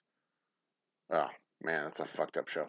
Anyway, Star Trek's sustained warp drive is a lot slower than Star Wars' hyperdrive. Yes, and Star Trek talks about the mechanics of their warp drive more than Star Wars talks about the mechanics of their hyperdrive. And Voyager, yeah, I mean, Voyager was one of my favorites. Janeway is just an amazing captain, amazing actress too. So far away, cards in the galaxy. While in Star Wars, they're all over. Yeah, Star Wars, they just like they Star Wars kind of hand waves past the traveling long distances and the physics around the warp hyperdrive is just kind of like, yeah, you know, just we just do whatever. This is how we bridge vast distances. Don't worry about it. Don't ask questions. This is just what we do. Star Trek at least goes into the physics behind warp drive and what happens when you're warping space and multiple warps. Yeah, it's very very. They're two very different mechanisms, and Star Trek at least makes an effort to explain the science. Star Wars just like, nah, fuck it. We're going a long distance, and it takes a short amount of time to get there. They are eastbounded down, for lack of a better term. Yeah, Bender. Bender is such a great character in Futurama. Truly, truly is. Um, Although, in fairness, it's never said how large. I wonder sometimes if the Star Wars galaxy is actually really tiny people. If it's a really tiny people in a really tiny galaxy, if the galaxy may only be like 6 feet across. It could happen. Like the physics of Star Wars, like the whole galaxy could be 6 feet. It could be the size of my table. It could be the size of my desk. My desk isn't even 6 feet. It's like 4 feet. Is it? How long is my desk? 1, 2. Yeah, it's about 4 feet across. These rulers, by the way, 12 inches, 12-inch ruler, 30 centimeters, 31 centimeters. 12-inch ruler, 31 centimeters. Fun fact, they don't make these any longer. I mean, you can get rulers that are 15 inches, 18 inches, 30 inches, 36 inches, 1 meter. But these 12-inch rulers, they don't make these any longer. Fun fact. Anyway, I don't even remember what I was saying. No, the Star Wars galaxy, the whole Star Wars galaxy could be this big. We don't know. They could be really tiny people in a really small galaxy. All the people could be like grains of sand. And then hyperdrive isn't so far fetched. These giant world-sized death ray Death Stars. I mean, maybe a Death Star is like not any bigger than this nickel. Maybe the Death Star is just that big. I mean, maybe. We don't know. We don't know how big the Star Wars galaxy, the Star Wars universe, what the scale of the Star Wars universe is. It could be very, very tiny. We don't know that. Which makes, by the way, when you're very, very, very tiny, it makes super fast travel much easier. You don't need as much life support. You don't need as much energy to move the mass that you're trying to move. You don't need any of that stuff. I'm just saying, if you could shrink people down to size of grain, the amount of energy it would take to move that grain across the universe would be way lower than like moving something that only weighs a gram takes much less energy than moving something that weighs 150, 250 pounds. I'm just saying. Star Wars could be a very tiny universe, a very tiny galaxy. Mother Earth is where the Creator God placed my spirit. I have no intention of going anywhere. That's fair. I mean, that's, I'm home. There's no reason for me to go anywhere else. But if mankind had said that ever since forever, we never would have left Africa. So, because Mother Earth planted mankind in Africa, we may have never left the continent. If we had believed that, we had never gone across the horizon. Me myself, I find the horizon to be a tantalizing lure for adventure. You never know what lies over the horizon. Always interesting to see, because every new person you meet is a wealth of information.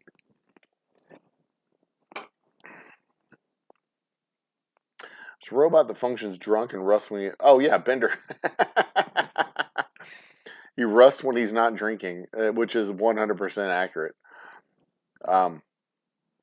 He built himself a wooden body and went to live on a island.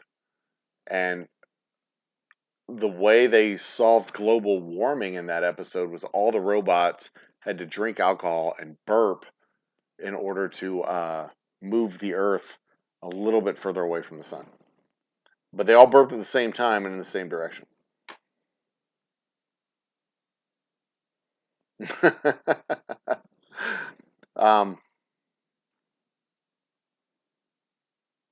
Golden ticket or not? Yeah, I think you're right. I mean, I also think that the universe doesn't give a shit about us even a little bit. The universe doesn't care. But my consciousness, and I have this awesome gift of consciousness. We all have this awesome gift of consciousness to be able to experience and do and engage with the world around us and the universe around us, and to be able to see the clues of the universe that we live in. We are a unique creature with the ability to look at the world around us and ask a question, why?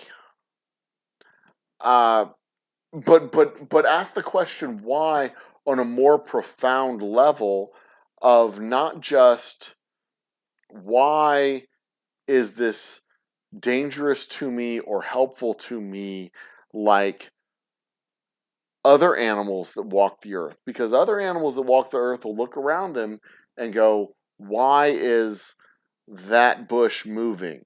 Why is the grass moving like that? Is something coming at me? What is that smell? Am I in danger? Why are the things around me? What is going? Humans can look at the earth around us. We're in a unique position as the apex predator of the entire planet.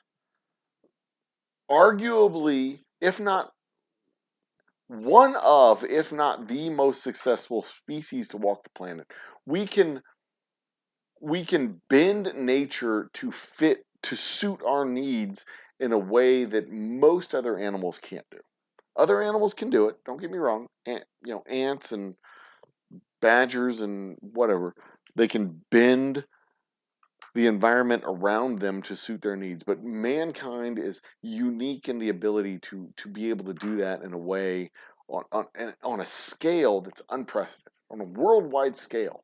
We can affect the entire economy, the entire environment around us on a worldwide scale. We can also look at what's around us and think, why is it like that? In a way that doesn't directly affect us. Like, why? Like, the orbit of Saturn means nothing to us. The orbit of Saturn doesn't affect our day-to-day routine. It doesn't affect the harvest. It doesn't affect the way our machines work. It doesn't affect shit. But we can look at it, we can look at that dot in the sky, and we can think, why is that? Not because it matters to us, not because it affects us, not because it does anything, but because it's there and it's beautiful and it's... Y'all need to see this. Oh, nope, she's gone. But because my lovely wife is trying to get my attention in the hallway. Uh, but we can look at it and we can just think, we can ponder why in a way that doesn't affect us. And then we can build machines to prove what we think is happening. And then those machines actually work, which I find to be just fucking profound and amazing. She is really trying hard to get my attention. I love you, Abby. Good night. If I turned the camera on her, I would get kicked off of YouTube, so. I love my wife. She's amazing. But we can sit there and we can do that. And we can ponder the moon. The moon doesn't affect a fucking thing we do. It doesn't affect our mood. It doesn't affect our day-to-day life. It doesn't affect anything. It affects our night to night, because there's certain nights that, you have more moonlight, certain nights you have less moonlight. Fun fact, scientifically speaking, the new moon, which is out in the daytime, and you can see it in the day, you can't see it at night. The new moon, when it's completely black at night, historically speaking, prior to electricity, the new moon is the time of the month when more babies were conceived. There's no relation to the full moon and childbirth, but there is a relationship with the new moon and child conception. The reason for this is that prior to electricity being invented, the new moon was our forefathers' paper bag. You couldn't see your mate on a new moon night. It was dark. You couldn't see them. So, more babies were conceived during a new moon than during a full moon, because during a full moon, you could see that haggard old bag. Anyway, that is almost probably certainly true. Anyway, but we look at the sky and we see things. We look at the environment around us and we ask the question, why, in a way that other species don't. Other species ask why in a way that relates to self-preservation. We ask why out of pure curiosity, and then we test that. Why is it blue? Why is it green? Why is it growing? Why does it grow there and not there? Why does it make that? And what does it taste like? What if I do this? How do we do that? We are a curious species in a way that other species aren't, which I find just amazing and inspiring. And we can do this partly because we are the apex predators. We are one of, if not the most successful creatures on the planet, and we have big giant brains that use up a shit ton of energy, more so than any other animal on the planet. So there is that. But let's move on. We are 11:07. It's 11. Shit, I'm back to 41 minutes behind on chat. I'll catch up. We'll get there. Oops. Come on. We jumped forward. All right, there we are. When you're at the DMV, it seems like time. In DMV, I think time actually moves backwards. I think DMV time moves backwards. Your rusty robot, no. That would be Bender, the robot. Ching ching. Don't make me. Put it this way: if you're observing someone in space station in real time, they would appear to be moving. That's what I mean to say. Yeah, that's what I was trying to say back then. Bad X Bourbon's in the house. What the fuck, Bad X Bourbon? Welcome to the party.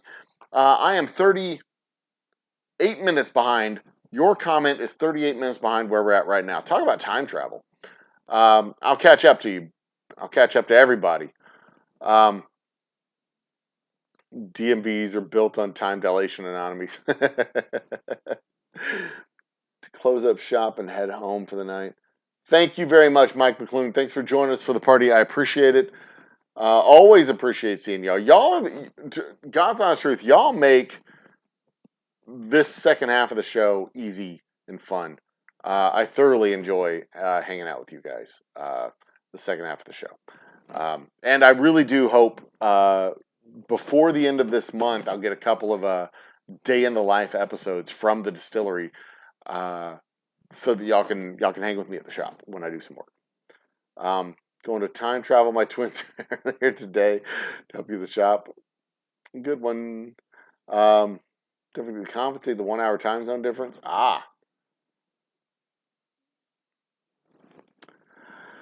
It's going to do a lot of damage with 1 hour. Send it back to time. 6 hours. In other words, would our consciousness? This is the teleportation question. Would our consciousness travel along with the disassembled atoms of our bodies or not? Yeah, common problem with transport tech, and not even if it's just transported atoms, because if you could transport just the blueprint, not even the atoms, we're not even going to transfer the atom from point A to point B. Just transfer the blueprint and then reassemble you based on the blueprint of the atoms that you lost, because I mean, the atoms are the same. And an oxygen atom is an oxygen atom, whether it's here or there. Who cares? Just reassemble you. How would you even know if you were assembled without your memories of yesterday? How would you even know? I don't think you would. I think as far as you know, there could be duplicates of you wandering around, completely different personality because it doesn't have the background and history that you have. We don't know. How the fuck would we know? I don't know.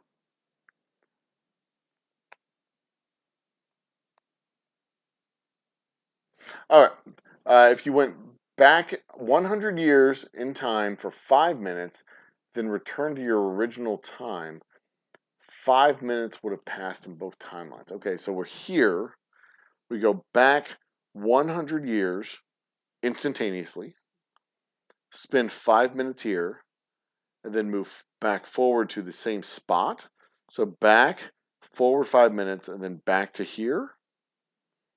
Like 5 minutes would have passed for you, but if you move back in time, forward 5 minutes, and then back forward 5 minutes from where you left, yeah, like 5 minutes would have passed. But I don't think you would have arrived back at the same time. You would have left here, gone back in time, moved forward 5 minutes, and then come back forward to some other point in time 5 minutes ahead of where you left. In the infinite universe of the infinite multiverses, you would have arrived back somewhere in the future. I don't think, my personal theory when it comes to time travel, and if you go back and then come forward, you don't arrive back at the same point. Like there's not a single line that moves from point A to point F. You would be at F. You would leave F prime and come back to Fn. Fn being any one of the numerous infinite presents that we came back to, because you would have left here and gone back to a point, not even necessarily the same point. If you leave F prime, you wouldn't necessarily even go back to A prime. You'd have gone back to A n, somewhere back in the infinite number of timelines that led to F prime. You have no idea. Which again, one of the reasons why I don't think that reverse time travel isn't at all possible. Because there's just an infinite number of back histories that you could go to. If anything, you'd be moving forward to a version of this back past history that would be over here. It doesn't, yeah.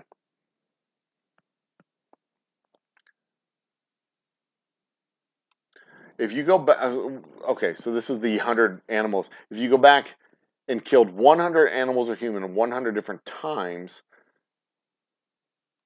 in 100 different times, stops is destroy 100 building. That's what I would think. In fact, I don't even think you're inventing 100 new worlds. I think you're just going back, and if we have an infinite number of future timelines that branch off from this point in history, right? We have this point in history and an infinite number of future timelines that go forward. Then that means that this point in the present is a result of an infinite number of points in the past that could have come through this point. You follow what I'm saying? which means if you traveled from this point backwards, you're not traveling to one linear single point in the past. You're traveling to any number one of an infinite number of points in the past that led forward to this point and intersected with any number of other infinite timelines in the past. If the future is unwritten and completely and totally dependent on any number of actions that are taken in the present, then the present is equally unwritten and predicated on any number of infinite pasts where a specific action was taken and led to this physical moment in time. But if any other actions were taken in the past, there's an equal number of infinite presents that you could possibly have been in. The fact that you're existing in the present right now is just a coincidence, philosophically speaking. Because you can't have an infinite number of unwritten futures based on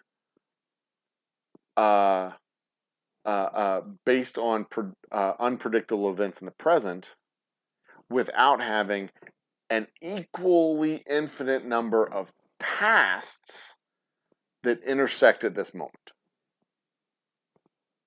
Because if the future is unwritten, if future history is unwritten, then actual history is also unwritten. And the only history that matters is the history that you actually participated in. Which means you only know about the one history that actually happened, because that's the one history that you lived through. But that's not to say that there was an infinite number of histories that you didn't live through, that you don't remember, because you're not in the present that that history intersected with, philosophically speaking. That's not science. Don't get me wrong. There's nothing that you can't prove that. That's not science. That's philosophical. If any number of futures can happen from this point, which I don't think there's I don't think there's an infinite number of futures that can possibly happen from this point. There's a myriad, a plethora of futures that can happen from this point, because anything can happen, right? But like, I'm not going to be a pilot, probably. I'm probably not going to cure cancer. Like, it's not infinite. Like, there's not a world of possibilities. There's highly improbable, likely impossible things that are not going to happen. I'm not going to do this stuff. But that's not to say that there's not a scenario, had there been another set of decisions made over the past 40-something years, that I wouldn't be the person to be curing cancer sometime in the future. That's not to say that there's not an infinite number of other possibilities that could possibly happen.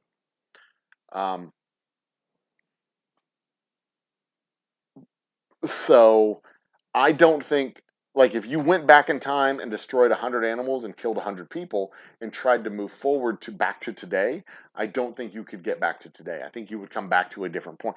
You could. It would be one in infinity. There's a chance that you'd be back at the same spot of future events that intersected off of that point and came forward.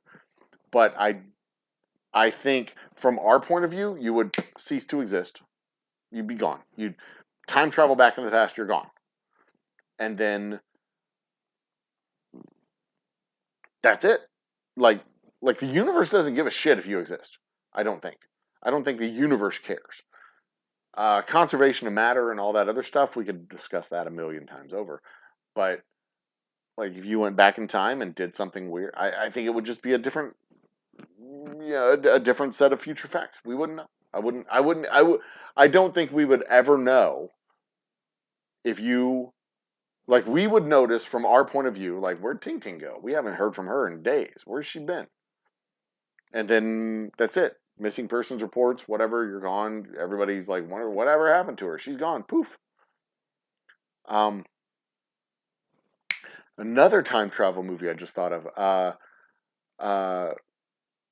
Seeking. It's an Aubrey Plaza movie. What is that called?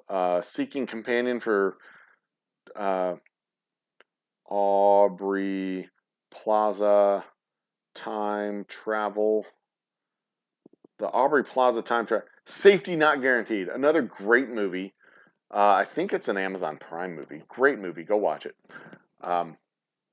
Guy goes looking for a companion for time travel. Safety Not Guaranteed. Anyway, but yeah, I think he would just like cease to exist, and like where the fuck Ting Ting go? We have no idea. Like from if you were the person running the time travel machine, like pulling the lever, and then you walked into the time travel machine, I think from our point of view, you would just like be disintegrated. You would just disappear, poof, go into a little circle of light, and just poof, Ting Ting's gone.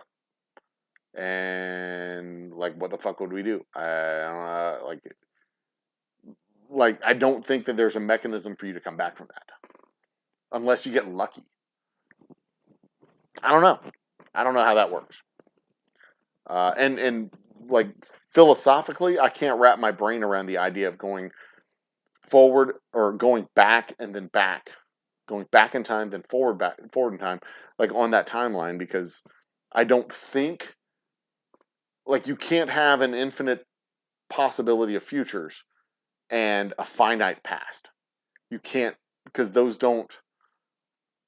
two things are incompatible, because if you go to the past, let's say you go back 50 years, right? There's an infinite number of timelines that go forward from that 50 years. And how do you choose the one out of infinity to go back to where you were? How do you do that? I don't know. That the Langoliers, that was another good time travel book turned movie, where people went back in time to, like, literally time had moved past, like time was like the uh, uh, timekeeping bar on editing software. Like your marker was here and the time moved past. And when they went to a spot where time had already moved past, like everything was stale and everything was gone, like time had moved forward, and they just like little Langoliers ate the universe around them and destroyed everything.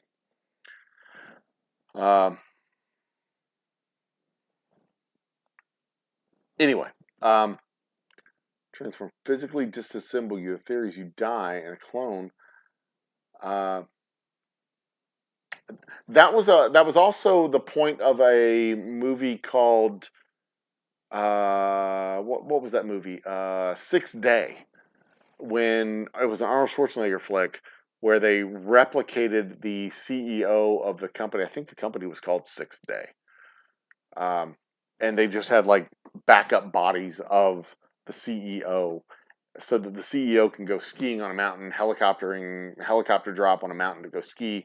And if the CEO died, that was fine. They just replaced him with a new guy who was a clone of the old guy. And they'd apparently done it several times in the past. Anyway, future time becoming, yeah. My written language is just a bunch of different symbols ripped off of LinkedIn's. Oh shit! You redacted a message, and I haven't got a chance to see it. Can I see it? Can I view? Fine, I won't receive your message. The linear time question. Yeah, see, I'm not. Yeah, I've already said what I think about linear time. I don't think linear time's a thing. A timeline, time moves forward at the same rate. So if you want 100 years back, you've left is still moving. Yeah. AOC. Every time I see AOC among others talking with crazy eyes, she reminds me I get the Mandela effect. It's hard to think about it.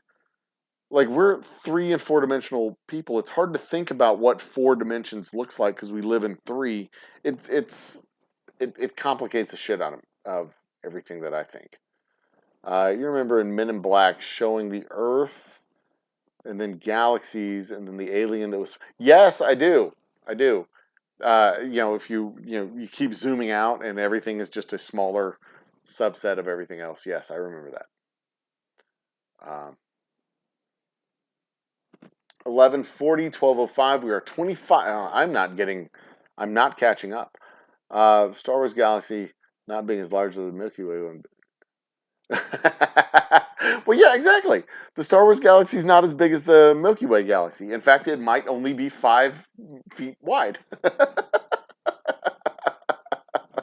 it That solves a lot of the Star Wars physics problems. You know, being able to lift a spaceship with your head, with your brain, with like the Force, because it's really only as big as this one over here.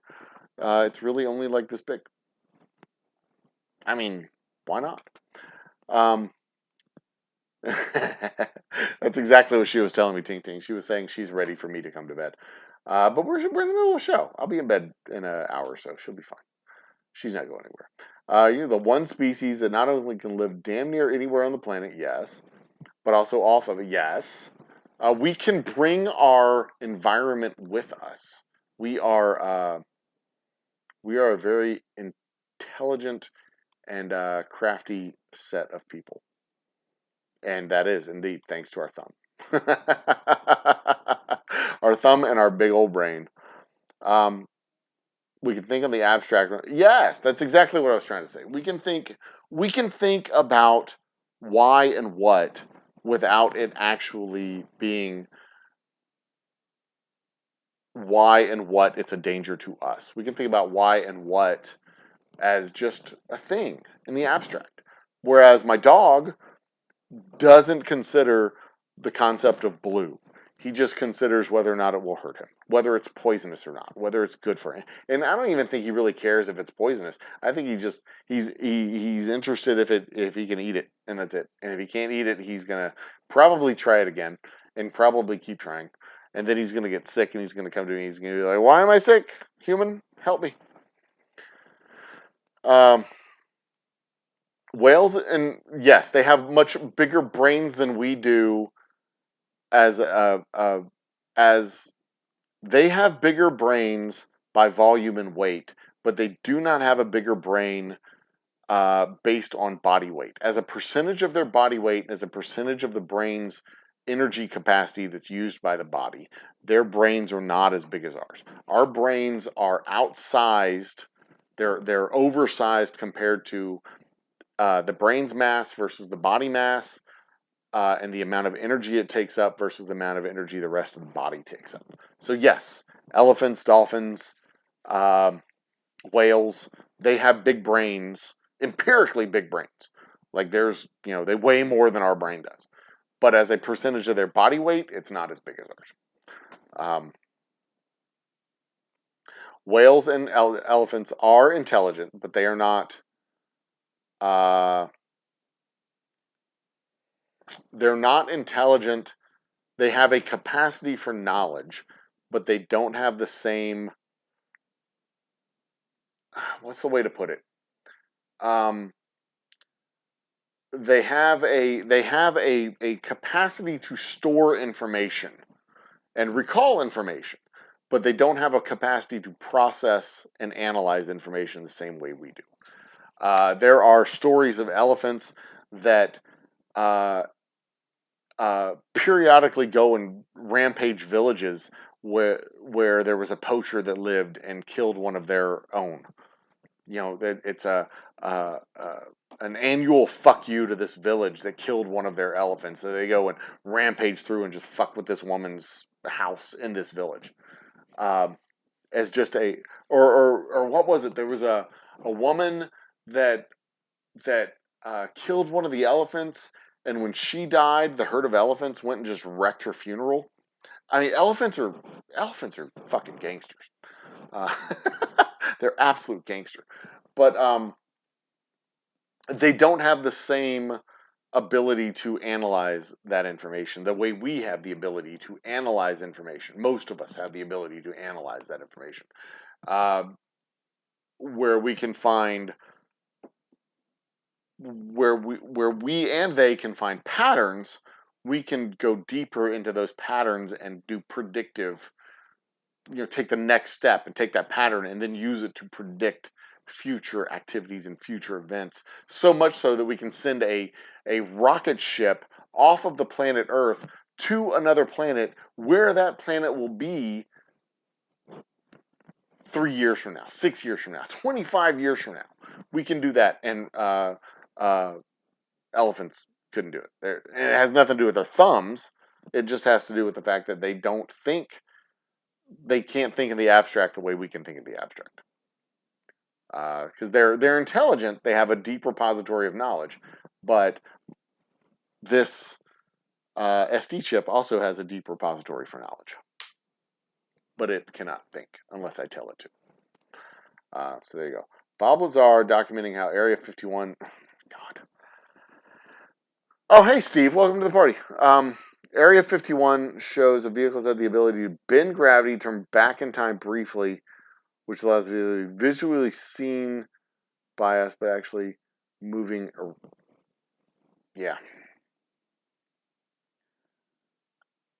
Shark Home Brewing's in the house. Cheers, Shark.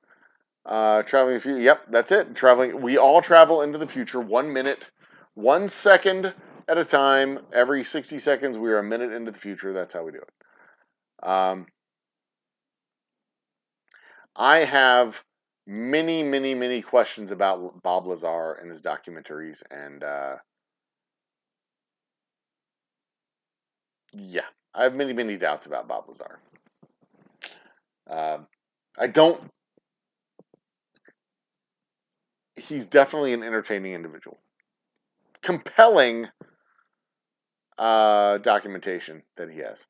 So, but if he was actually giving away state secrets, he would be he would have been removed from chat a long time ago. It's a scary 3 seconds. Where are we at? 11:56, 12:12. I am, what is that? 4 minutes plus 12. That's 16 minutes. I'm catching up. We're getting there. Remember when we were kids? Yes, vaguely. Time, God damn it. Time never went away. Yep. So quickly. Warp answered that in the second book of the trilogy. The events in the first led to an alternate timeline in the present time the main characters had to take care of. Oh, interesting. Interesting. I'm going to have to get those books. Man Who Invented Time and Warp. Who was the author of Warp? Bacon. Drop that down there. I will catch up to that in a moment. Angie Mason Fluid Arts in the house. Cheers, Angie. I am officially only 7 minutes behind on chat, but I am actively catching up.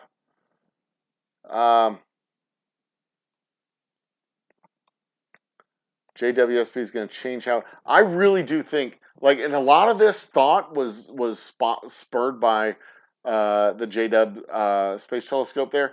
I'm actively efforting to get some folks in to talk about the new pictures that we've seen and the gravitational lensing of galaxies and the stuff that we're seeing in these images and the full color images that we're seeing, and just the thought that in every one of those galaxies there's millions and millions, possibly billions of planets, and the planets are old enough that there's probably advanced civilizations that were able to develop technology in the same level of the technology that we have today, where they could be doing literally the same thing that we're doing now, looking at their own space telescopes, looking out across the universe, looking at thousands and thousands of galaxies. And in those thousands and thousands of galaxies that they're looking at, there's also thousands and millions and trillions of planets that they're looking at with the same technology of people who are able to look on their own cell phones at pictures of the galaxies and across the universe. And all of us, you, me, these civilizations of aliens absolutely across the universe, all of them are sitting on the toilet looking at their phones, looking at pictures from their own space telescopes that are seeing all of these galaxies and all of these planets, looking back at them, a bunch of aliens sitting on the toilet looking at their phones. And that's what you see in all these all these photos. You see a bunch of planets with a bunch of aliens sitting on their phones looking at pictures of the universe that include us sitting on our toilet looking at our phones. That's a pretty fucking awesome thing. I mean, that tells you how small the universe is, but also how big the universe is, because we're never going to see these people. We're never going to be able to contact these people directly. But, you know, they're sitting on their toilet just like us. And that's profound. Yeah.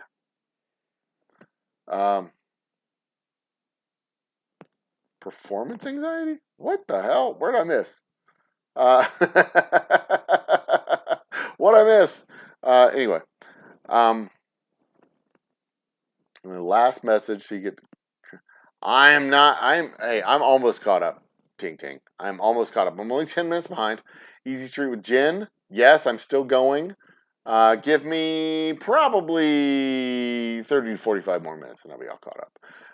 Welcome to the party, Easy Street with Jen. Reminder for everybody, tomorrow night we have trivia. Trivia tomorrow night, 9 o'clock. We start the show at 9 o'clock. A little bit of housekeeping, a little bit of banter with Lisa.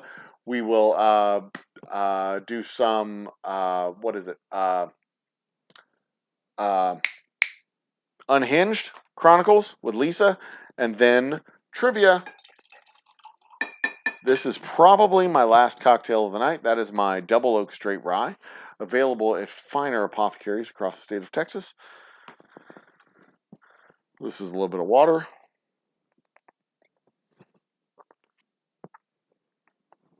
It does a body good. I definitely love to live in the past, Shark Homer. Although I look forward to the future. I always look forward to living in the future. Can we covered green crab? What? Green crab whiskey? Never heard of green crab whiskey. I'm going to look that up. Green crab whiskey. Green crab whiskey. Jen, you're going to have to give a little bit more context to that.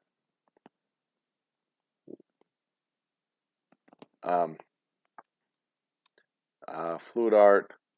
The text saved from that. God. The delay is... Yeah, the delay is... I mean, even on YouTube, the delay exists. In Call for Warp series. Oh, that's who we were talking about earlier. Yeah, okay, gotcha. Artemis Fowl? My son has Artemis Fowl books. I'm familiar. I'm familiar with that. Where? I didn't read the book. It must have been a movie. They did an Artemis Fowl. Ian Eoin.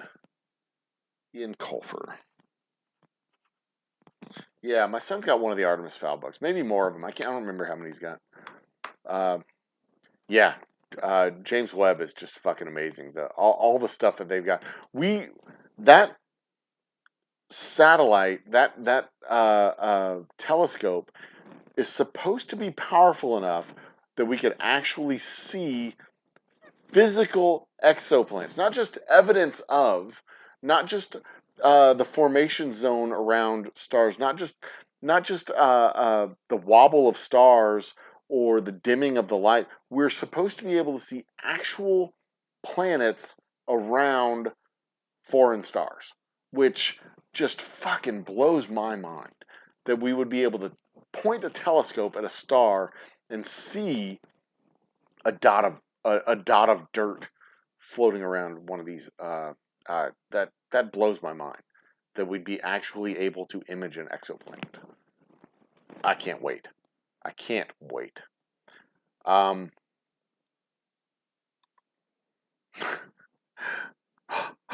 What the fuck did I just do? Did I catch up to chat? Holy shit, I caught up to chat.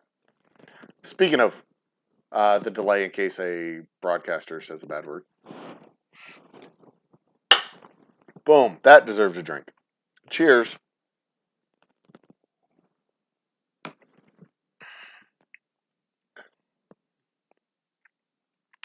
Also available on StreamYard, Restream, OBS, etc. And etc. What? Mind blowing. Yes, it is absolutely mind blowing, Jen. And if not next week, it'll be the week after that we do a James Webb special. Because we're going to get a whole bunch of photos in tomorrow. And the rumor is that the photos are not just, they're going to be not just of our own solar system, but specifically from Jupiter in our own solar system. And Jupiter is a very, like, it's really hard to overstate how special Jupiter is as a planet. It's not a failed star. That takes away what the specialness of Jupiter as a planet is. It is like the sun has something like 99% of all the matter in our solar system. The sun possesses 99% of all the matter in our solar system. Jupiter, of the remaining 1%, Jupiter is something like 70% of it. Jupiter is huge. Maybe not 70, maybe closer to 60, but it is a huge, huge, huge ball of gas and ice and just it's hard to overstate how special a planet Jupiter is. In Saturn's big. Saturn is really super big, especially with its ring system. It's super huge, but it's super, super, super thin. The way planets goes, it's lighter than water, less dense than water. It would float in the ocean if you could put it on the in the Pacific Ocean.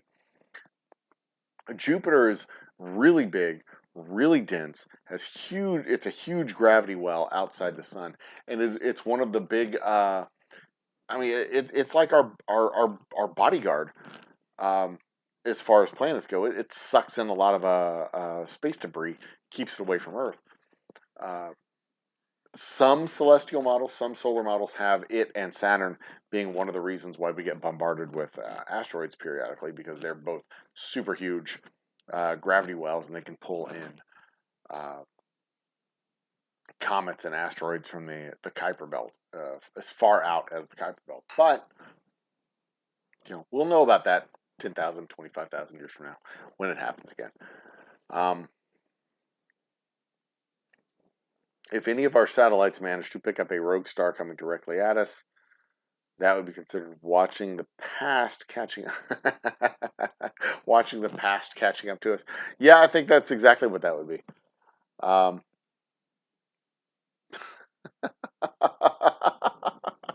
don't know what the context of that is, but it sounds hilarious. Come on, show it, show it, show it, show it. Make it official. I'll allow it.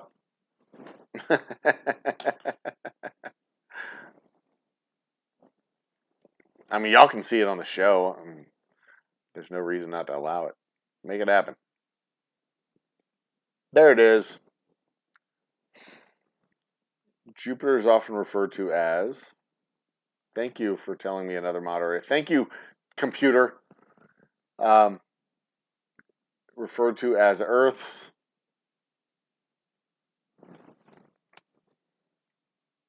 You done? You done? Really? Come on. Now you done? There you go. Jupiter is often referred to as Earth linebacker because it often redirects. Yeah, exactly. Exactly. It shoots stuff out of the way or it brings stuff to us. Good and bad. It's, again, it doesn't care about life on Earth. It's just doing what it does. Jupiter is what Jupiter does. And blah, blah, blah, blah, blah. I need to get rid of this. Well, here's the thing. I'm looking at my... Like, it's kind of like my beard's growing back in after I shaved it, so I might leave the trace down here and get it all the way down to my chin. My wife hates it. I think it's cool. I like it. Anyway, guys, I'm at the end of the show. I've caught up with chat. If y'all want to keep the conversation going, I'll give you another 5 minutes or so. It is 12:24. I've got a little bit of whiskey left in my glass. You can see that. This is a nice glass too. I got this off Amazon. It's dirty. Can I polish that up a little bit, make it a little cleaner? There it is. Looks a little bit cleaner there. Got it off Amazon. Part of a decanter set. I need to think of my next giveaway. I don't know what the next giveaway is going to be for the Old Humble Distilling Company. I think I should do another sample kit like I did with Shark's giveaway. Do another sample kit. But we're going to have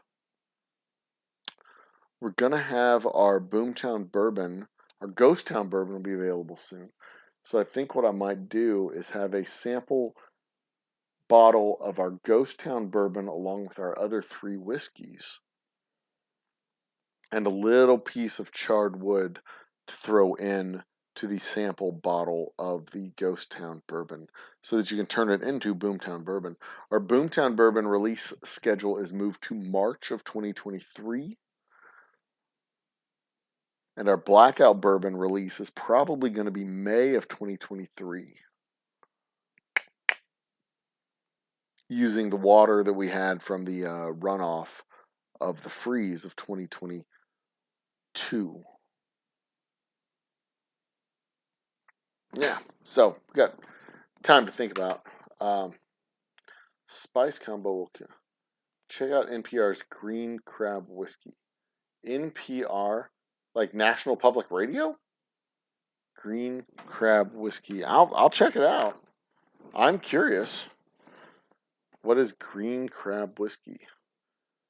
Green Crab Whiskey. Is it like an actual whiskey?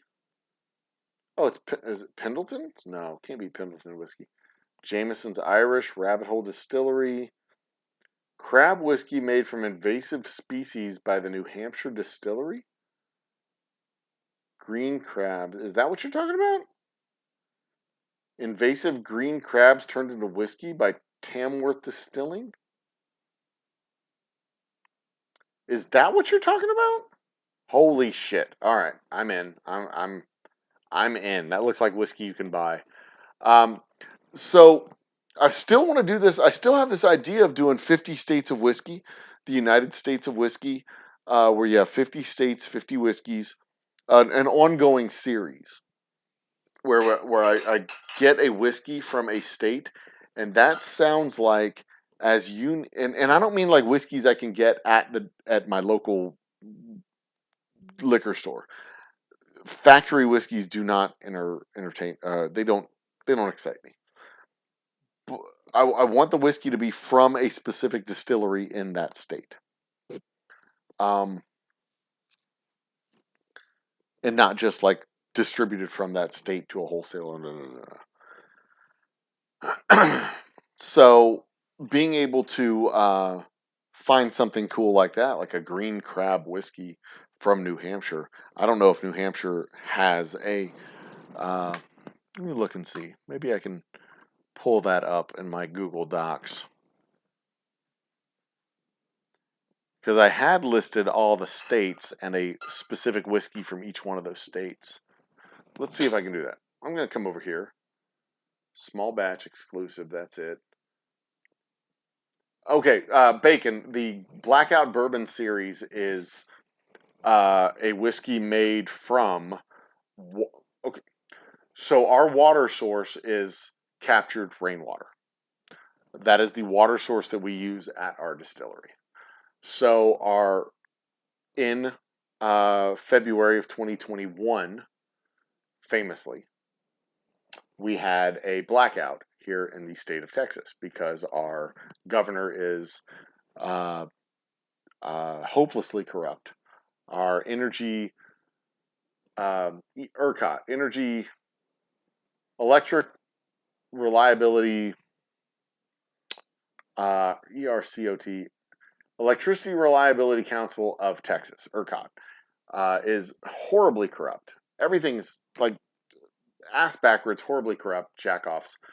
And that's we have our own Energy Reliability Council, which means we're not connected to the rest of the grid in the United States, which means we don't have to adhere to federal standards of weatherization, winterization, safety, maintenance, we have our own standards, right? And most of those standards are written by industry execs. And as you can imagine, they're lower than the rest of the country. So when we had an epic freeze in February of 2021, our grid collapsed. You might have read about it, you might have heard about it. Our entire grid collapsed because the transmission lines that were sending natural gas to our main energy producers froze. So we didn't have we were unable to produce enough electricity to cover the entire state. We had 72 hours here where I'm at. We had 72 hours of zero electricity in sub-freezing temperatures in the state of Texas, and a bunch of houses that are not designed for sub-zero temperatures, but are rather designed to radiate heat out. Perfect storm. It was completely fucked up. Anyway, we get our water from captured rain water, captured precipitation. I have 500 gallons of water that was captured from ice melt and snow melt from that 72-hour blackout. So I have a batch of bourbon waiting to be made that is that 72-hour blackout bourbon. It'll be a special release label, 500 bottles, 480 bottles of special release blackout bourbon. It will probably be May of 2023 when we get this bourbon in barrels or out of barrels and ready to be presented to the public. It'll probably be May of 2023. But yeah, so it's not a specific market. It can be pretty much anybody, but it's a specific point in time and a specific commemorative label made with a specific ingredient that came from that specific point in time. Our own 72-hour blackout. 72-hour blackout bourbon available exclusively at the Old Humble Distilling Company for as long as we have the bottles to sell. So there you go. That's what we're talking about. That's what I'm talking about when I say 70. It's not just blackout bourbon. It is 72-hour blackout bourbon. A specific 72-hour blackout bourbon. The 3 days where we didn't have electricity reliably. And we had electricity for like 2 hours each day. So enough time for us to basically charge up our phones. When I have a specific release date, and I know for sure that we'll have when it will be available and when we'll have it, you'll have a chance to reserve a bottle for like $10. There'll be two tracks you can go on. You can roll the dice and get a bottle if it's available, or you can reserve a bottle for $10 and I'll hold it for 30 days. That's usually how I do the special reservation things. Like, give me $10, I'll set it aside in its own little spot for 30 days. But if you're out of state, that's a whole nother issue because we weren't doing it out of state the first time we did it. Because like with our release date for our Boomtown bourbon, we'll have a big festival. We'll have a bunch of people come to the distillery. If you can't make it to the festival, you can set it aside. But like you have to buy a VIP ticket. The VIP ticket is food for $20, $10 for a reserve bottle. If you just want to reserve a bottle, you do $10 and I'll set a bottle aside for 30 days. If you want to roll the dice, you can just $20, get a ticket, come in, have some food, chill out, whatever, get a bottle, and you're good to go. I can send you a gift. Well, you never know. We'll see. Well, a lot of things can happen between now and then. But there'll be 480 bottles. What I want to do is convert it to a regular label after we run out of the water. So we'll have our special edition labels, and then after that, we'll just have regular labels and it'll be a high rye bourbon, probably 50. There's a noise outside the door. Probably about 55% corn. 35 or 40% rye, and a little bit of malted barley for the conversion. I'm playing around with the recipe still. I'm not quite sure where we're going to land on that recipe, but I'm working on it. I'm playing with it. We'll see. We'll see where it lands. See the gift. There. When we get closer to the release date, we'll have more details. But it was kind of a throwaway idea that I kind of kicked around for a while. Like, I've got this water, I could use it. And then I mentioned it to a reporter, and it became the story. In fact, I can link the link to the story for you fine folks. Is it this one? Yeah, it's this one. I can link the link. Paste. Go. Porn or corn? Porn or corn? Well, I mean, if you want to drive here for porn, I mean, we can we can arrange, a bus to bring some people in. And we can't. You might want to leave. We're closing in 30 minutes. You might not want to hang out. As soon as we close the doors, people start shooting porn in the back. That is a quote from The Good Place. Great show. You should watch it. It's a great show. Anyway, but yeah, we've got our Boomtown Bourbon release later. Ghost Town Bourbon being released before Christmas. Boomtown Bourbon being released February or March. We're gonna have a big Boomtown Whiskey Fest, Boomtown Bourbon Fest for that release. Hopefully, be able to sell a whole bunch of bottles that day. And then our Memorial Day party with the Blackout Bourbon, 72-hour Blackout Bourbon release. And then I'm hoping 2024 is going to be a big year. I'm looking forward to it. 2023's looking like it's going to be a good year, but I'm looking for 2024 to be the year that we're like, made it. We've established ourselves, and we're finally a going concern, and I don't have this risk of this existential threat hanging over my head as a new business, a new startup business tends to have. And that there's not a lot of people that have played the startup game and the entrepreneurship game, and it's I'm not gonna lie, it's terrifying. It's fun. I volunteered for this, but it's absolutely 100% terrifying. But man, I tell you what, it's terrifying and it's challenging as the life of an entrepreneur is. It is way better than what I was doing before, where I was just working for somebody else and just grinding and hating life and fulfilling somebody else's goals and just managing clients. Because what they don't tell you is, your job as an employee is customer service, right? It's customer service. The customer's always right. You make the customers happy. Customers buy more stuff. Da da da da.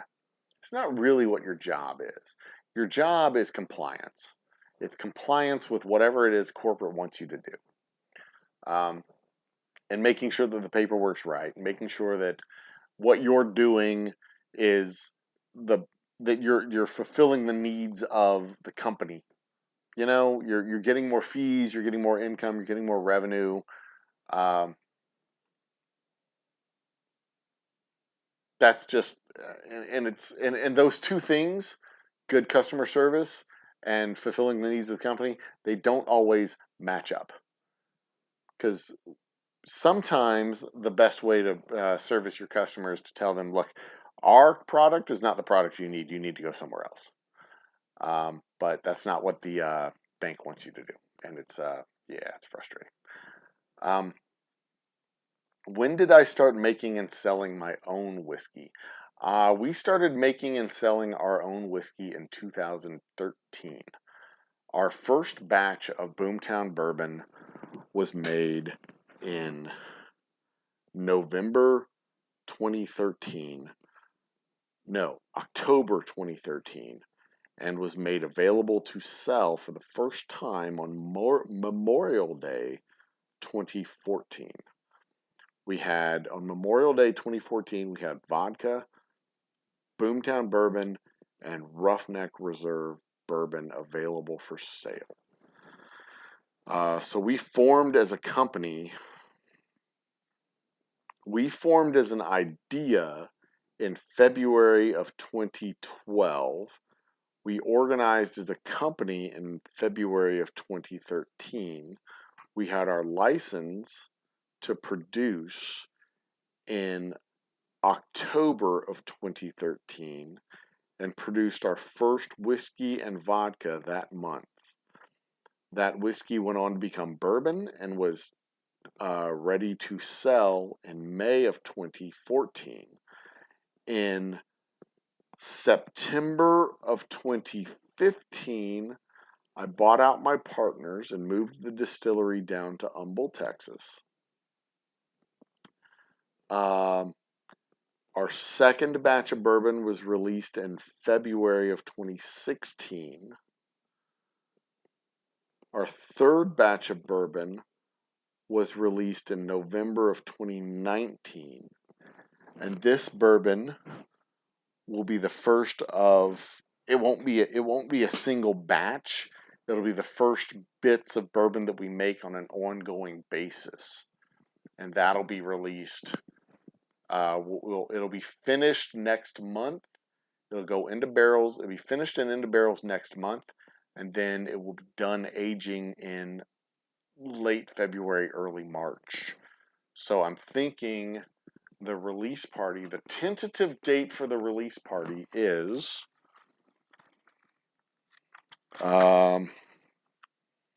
fast forward into the future. Our tentative release date is, do I have calendars going that far forward? I don't think I have a calendar that goes that far forward.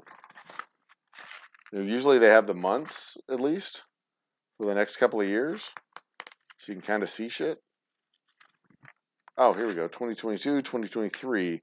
The tentative release date will be the 18th of March, 17th and 18th of March, that Friday-Saturday combo.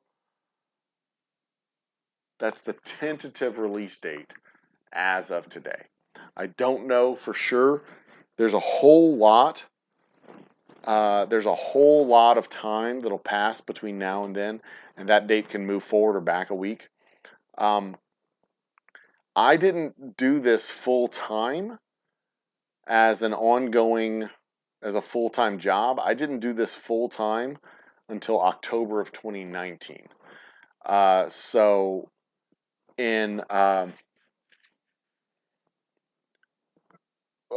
that decade time frame is a little bit deceptive. So our business operations started at the end of 2013, and it was still part-time in 2013. And, it was only 2 months in 2013 that was part-time. 2014 was part-time. I bought out my partners. 2015, like, things were kind of not, there wasn't a whole lot of activity in the first half of 2015, which is why I bought my partners out at the end of 2015. Artistic differences, if you will. That's why I bought them out at the end of 2015. So we had a startup period in 2013, opened our doors in 2014. 2015, I bought out my partners. So there was transition for each one of those years. 2015, we close up our doors at the old location. I move it down into Humble. Rebranding, purchasing of new labels, rebranding of everything. 2015 was kind of a lost year. 2016, we reopened our doors. We're a brand new startup again in 2016. New branding, new everything, new location. And I still have my day job, so it's still part-time work. I'm focusing on stores. I'm focusing on distribution. I'm focusing on getting shelf space. Change our distributor. Re-release our Roughneck Reserve Bourbon as our straight whiskey. rebranding process. In 2016, 2017 is when we released the new whiskey. 2018,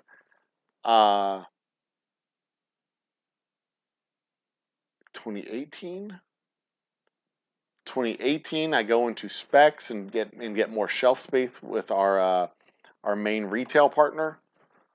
In fact, that happened on my birthday in mid-June. I had had a salad for lunch, and I went into specs. So the story starts with, so I had a salad for lunch. So any cool story, you know, the saying goes, no cool story starts with, so I had a salad for lunch. This cool story started with, so I had a salad for lunch. I went and had a salad for lunch. I went into specs and I said, look, I need more stores. We're going to expand our production. We're going to expand our operation. I need more stores. Put me on more stores. And that's when they moved us from 25 stores to 100 stores and 50 stores with our special reserve. That was the release of the special reserve that same year.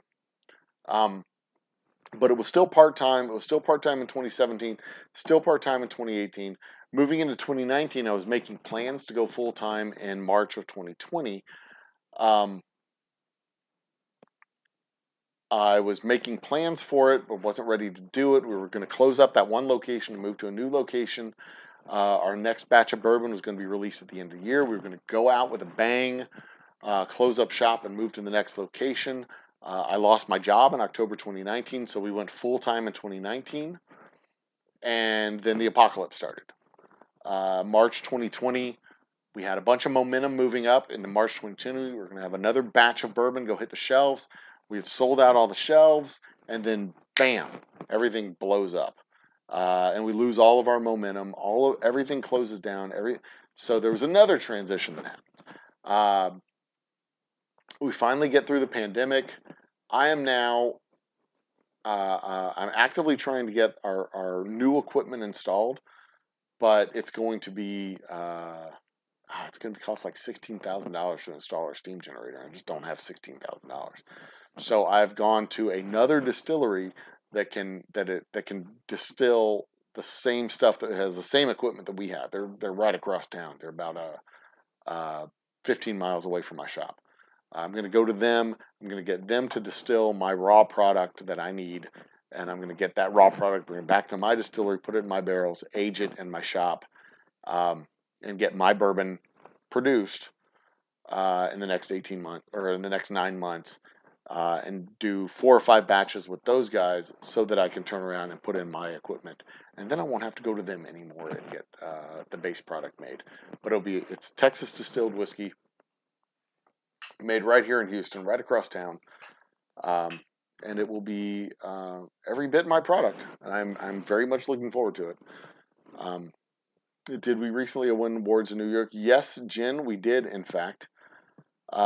Recently win awards in New York. We won a silver medal for our Double Oak Rye. We won a silver medal for our Special Reserve, which is this one? No. This one? No. This one? No. One of these bottles is a fucking Special Reserve bottle. That one. Silver medal for our Special Reserve. And we won a bronze medal for our straight whiskey. There we go. So yeah, we won silver medals and bronze, silver, and bronze for our straight whiskey, Double Oak, Special Reserve, and straight whiskey. So yes, we did. We just recently brought home some hardware from New York, and I am waiting for the package to arrive that has the actual hardware from New York. And as you can see up here, we recently won a bronze belt buckle from the very prestigious Texas Whiskey Festival. Only Texas whiskeys are allowed to participate in this event, and only 3 whiskeys win a medal in every category. And we were one of 3 in the Texas bottled in Texas category for our rye, and I am super duper jazzed about that. And yes, Bacon, you are correct. Most businesses don't make it past the 5-year mark. The fact that I'm still getting at bats 9 years into this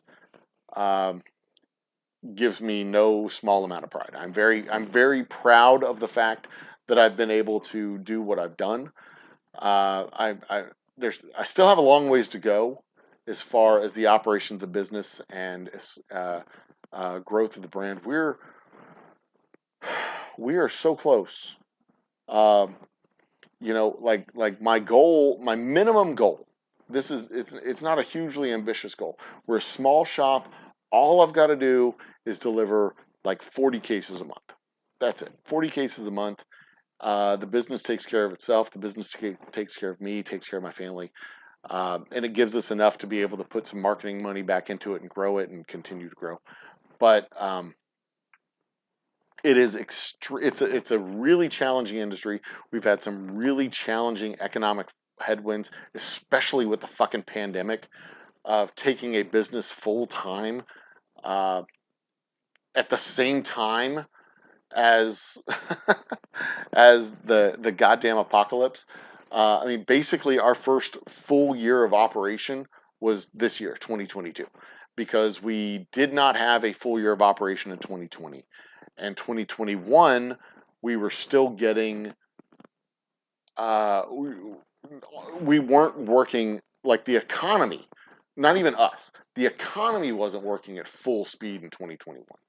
Um, uh, uh, we were trying to launch, we recapitalize with the main vest offering, relaunch our brands, and launch the Double Oak Rye. And we hooked up with a marketing firm, and the marketing firm just full on shit the bed with the distribution of the rye. Uh, uh, we were unable to get the bottles we needed. We were unable to get the corks we needed. We were unable to get boxes. We were unable to get labels. We were unable to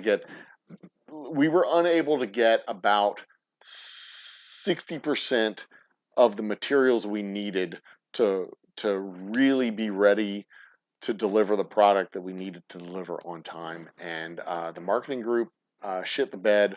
Our suppliers shit the bed. I shit the bed. Everybody shit the bed when it came to launching that.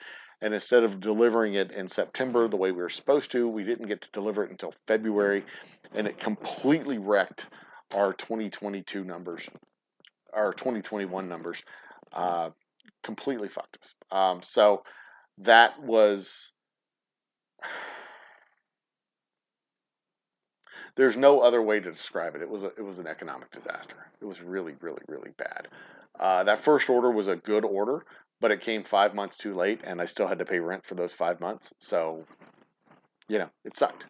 It really did suck. And yes, drinking alcohol. You're right, Jen. Drinking alcohol did take an upward trend, but it was the alcohols that were being drank that is important. Just general drinking alcohol did take an upward trend, but the ones that were being drank were not specialty blend craft alcohols that were local to the Houston market mostly. And it was we sold a lot of whiskey. We did. We sold a shit ton of whiskey, but the problem was that depleted. So we were moving towards releasing the rye, and I could not get replacement. I couldn't get replacement inventory for our straight whiskey and special reserve. So while we sold out the stores of our straight whiskey, sold out the stores of our special reserve, and I was able to build up inventory of the rye, I wasn't able to build up inventory of the straight whiskey and special reserve. So when it came to Q3 and Q4 to replace the special straight whiskey and special reserve, I didn't have the inventory. And I was ready to sell the rye, but they weren't ready to buy the rye yet. So I ended up having a whole lot of money sitting in whiskey on the floor of my distillery, and it was a clusterfuck. It was an absolute clusterfuck because I had the money spent on product that was sitting on the floor. And because that product was supposed to be getting sold, but it wasn't, I wasn't getting any revenue from that product. So I didn't have any cash to replace the straight whiskey and special reserve. So I was paying rent. I wasn't selling the product I had. I wasn't replacing the product that they were requesting. And I was still paying rent. So I was losing sales. I wasn't getting sales of the product that I had. I was losing sales on the product that I didn't have. So that was $10,000 I wasn't getting, another $10,000 I wasn't getting, and another $10,000 I had to spend on rent. It was a very, very very expensive, uh, very, very, very expensive mistake, because that rye should have gotten sold in September, which would have given me the cash that I needed to get the rest of the straight whiskey and special reserve, so that I could replenish the inventory, so that I could sell the straight whiskey and special reserve. And it was just, oh, it was bad. It was really, really, really bad. And on top of that, our electric bills were double and triple what they should have been, because of the freeze from earlier in the year. So not only was I not getting income that I should have been getting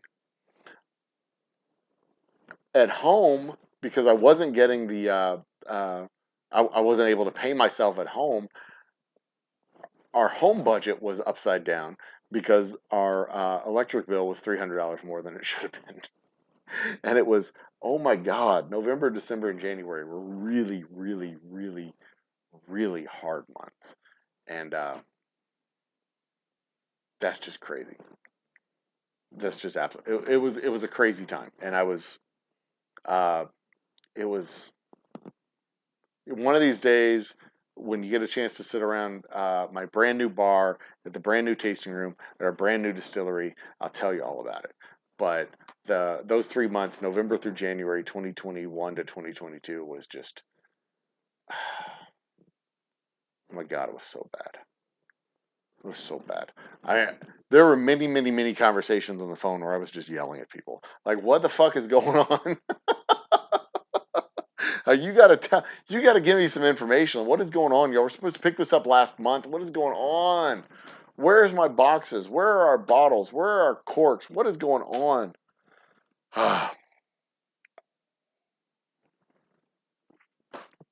But having survived that, I am now. Oh, and not only that, but in August of last year, we had a pipe bust in my wall, so we lost our carpet, we lost our walls. Not only that, but at Christmas time last year, in November, December, and January, we were living in a house that did not have walls between our bedroom and our living room. And we didn't have a carpet. We didn't have a carpet in my bedroom. We didn't have a carpet in the living room. We it was it felt like apocalyptic times. An absolute apocalyptic time. Oh, it was so bad. How bad was it? It was so bad. Um, oh my God. I never want to go back to that time again.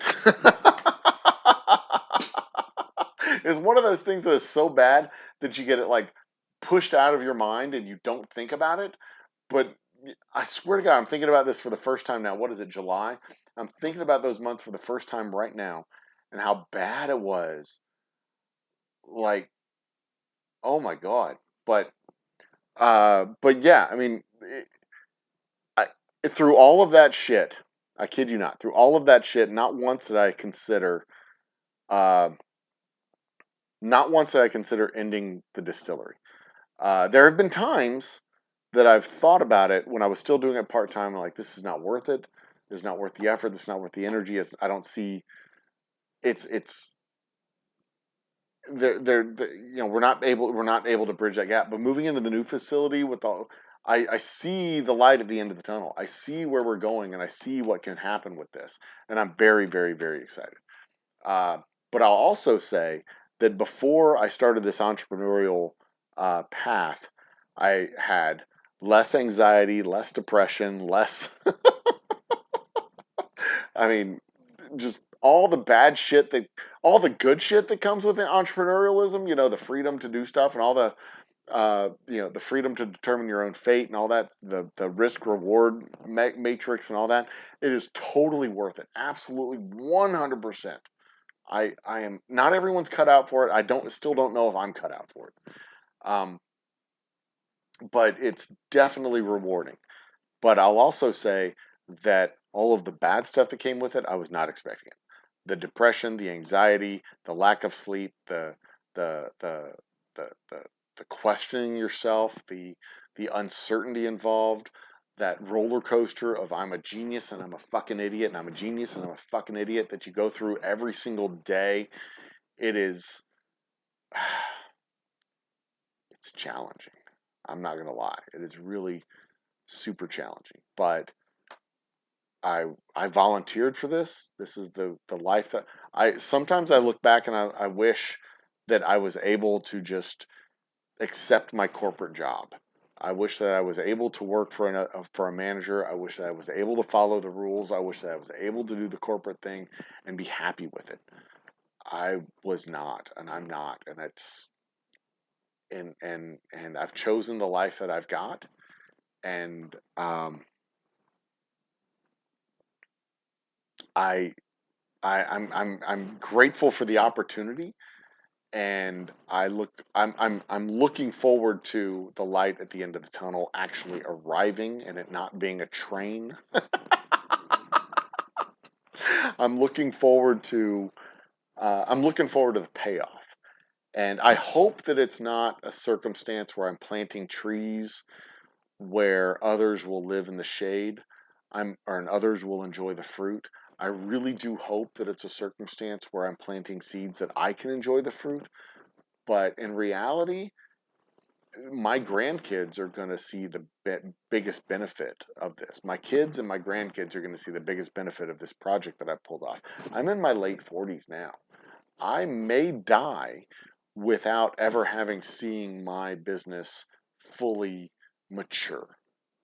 But I'm hoping that I see I see it through its growth potential, and when I'm 70, I can enjoy at least a few years before I kick the bucket of of the growth and the benefit of what I've worked so hard for over the past, hell, a quarter of my life, 20% of my life now. I hope that that's how it works out. But if it doesn't, I've had a good run. 10, 15 years of this shit. I'm living the fucking dream, man. It is I've been able to see things and do things and meet people that I never would have been able to see and do and meet had I just been working at the bank. And a lot of my resources from the bank have gone into this little project, but I'm hoping that at the end of the day, when we tally up the tape, that I won't have just squandered my family's resources. I'm hoping at the end of the day that we'll be able to look back and go, yeah, this is a thing that all came together and it came together well. So and thank you, Jen and Bacon and all the rest. I appreciate that. I really do. I appreciate the sentiment. It's and I'm looking forward. I really am looking forward to what the next 6 to 9 months have in store. Uh, it's an exciting time to be a part of the distillery. It's an exciting time to be a part of this community. It's an exciting time to be, if half the plans I have work out, it's going to be a big end of the year. It's going to be a big end of the year. It's going to be a big beginning of next year. And I can't talk about all of it yet because I don't know how much of it's going to come to fruition, but I am super fucking excited. I am almost at the end of this notebook, and I'll be starting up my third notebook very soon. Or third or fourth note. It'll be my fourth notebook that I'll be starting up soon because my second notebook got stolen. But I've got a lot of plans. I've got a lot of stuff going on. I've got a lot of irons in the fire. It's going to be exciting. It's going to be an exciting few months coming up. So stay tuned. Stay tuned. Hopefully it won't be a matter where y'all are sitting there for 3 or 4 weeks and like, wait a minute, where's that dumbass from Humble? I haven't heard from him in a while. Hopefully, I'll still be doing this well into the future, and y'all will be. All right, it's time for me to go to bed. It is after 1 o'clock, guys. Ladies and gentlemen, brothers and sisters, children of all ages. This has been fun. I really do. Tomorrow night, enjoy watching me and Lisa with her. Well, I appreciate that as well, Jen. Tomorrow night, Lisa will be on with me. We've got trivia, 9 p.m. trivia. The trivia show starts. Trivia itself starts probably between 9:30 and 9:45. We've got a little bit of housekeeping and updates, and then Unhinged, and then dun dun dun trivia. You won't want to miss it because it's going to be a humdinger of a night. You'll have the chance to win Boozy Bucks as always. Look on Shorts. If you're yes, Jen, that's right. Shorts is where I get most of my video footage going out right now. I am, however, working on a couple of videos that we can actually upload. Longer form, 6 to 12 minutes. We'll see. I'm hoping to get those out before the end of the month. Honest to God, it's just a little bit demoralizing when you release a video and 3 people watch it. And it's like, oh shit, I did all that work for 10 views. Come on now. But the more I do, the better I'll get. I'm even working on a series. Square Table Degenerates is doing a series of 30 things that suck.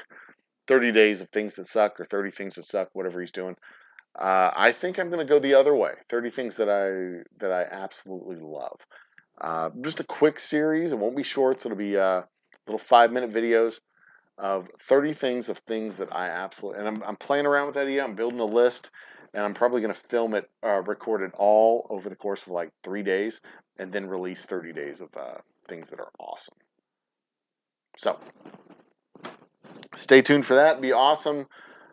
Think with your whole brain, love with your whole heart, be awesome to each other, and seriously, life is too short for bad whiskey, so drink the good stuff. Cheers to all of y'all. Thank you for joining me. Y'all are the ones that make this an awesome show, an awesome night every Wednesday night. Y'all are the ones that make the difference. Be awesome to each other. Cheers, and good night.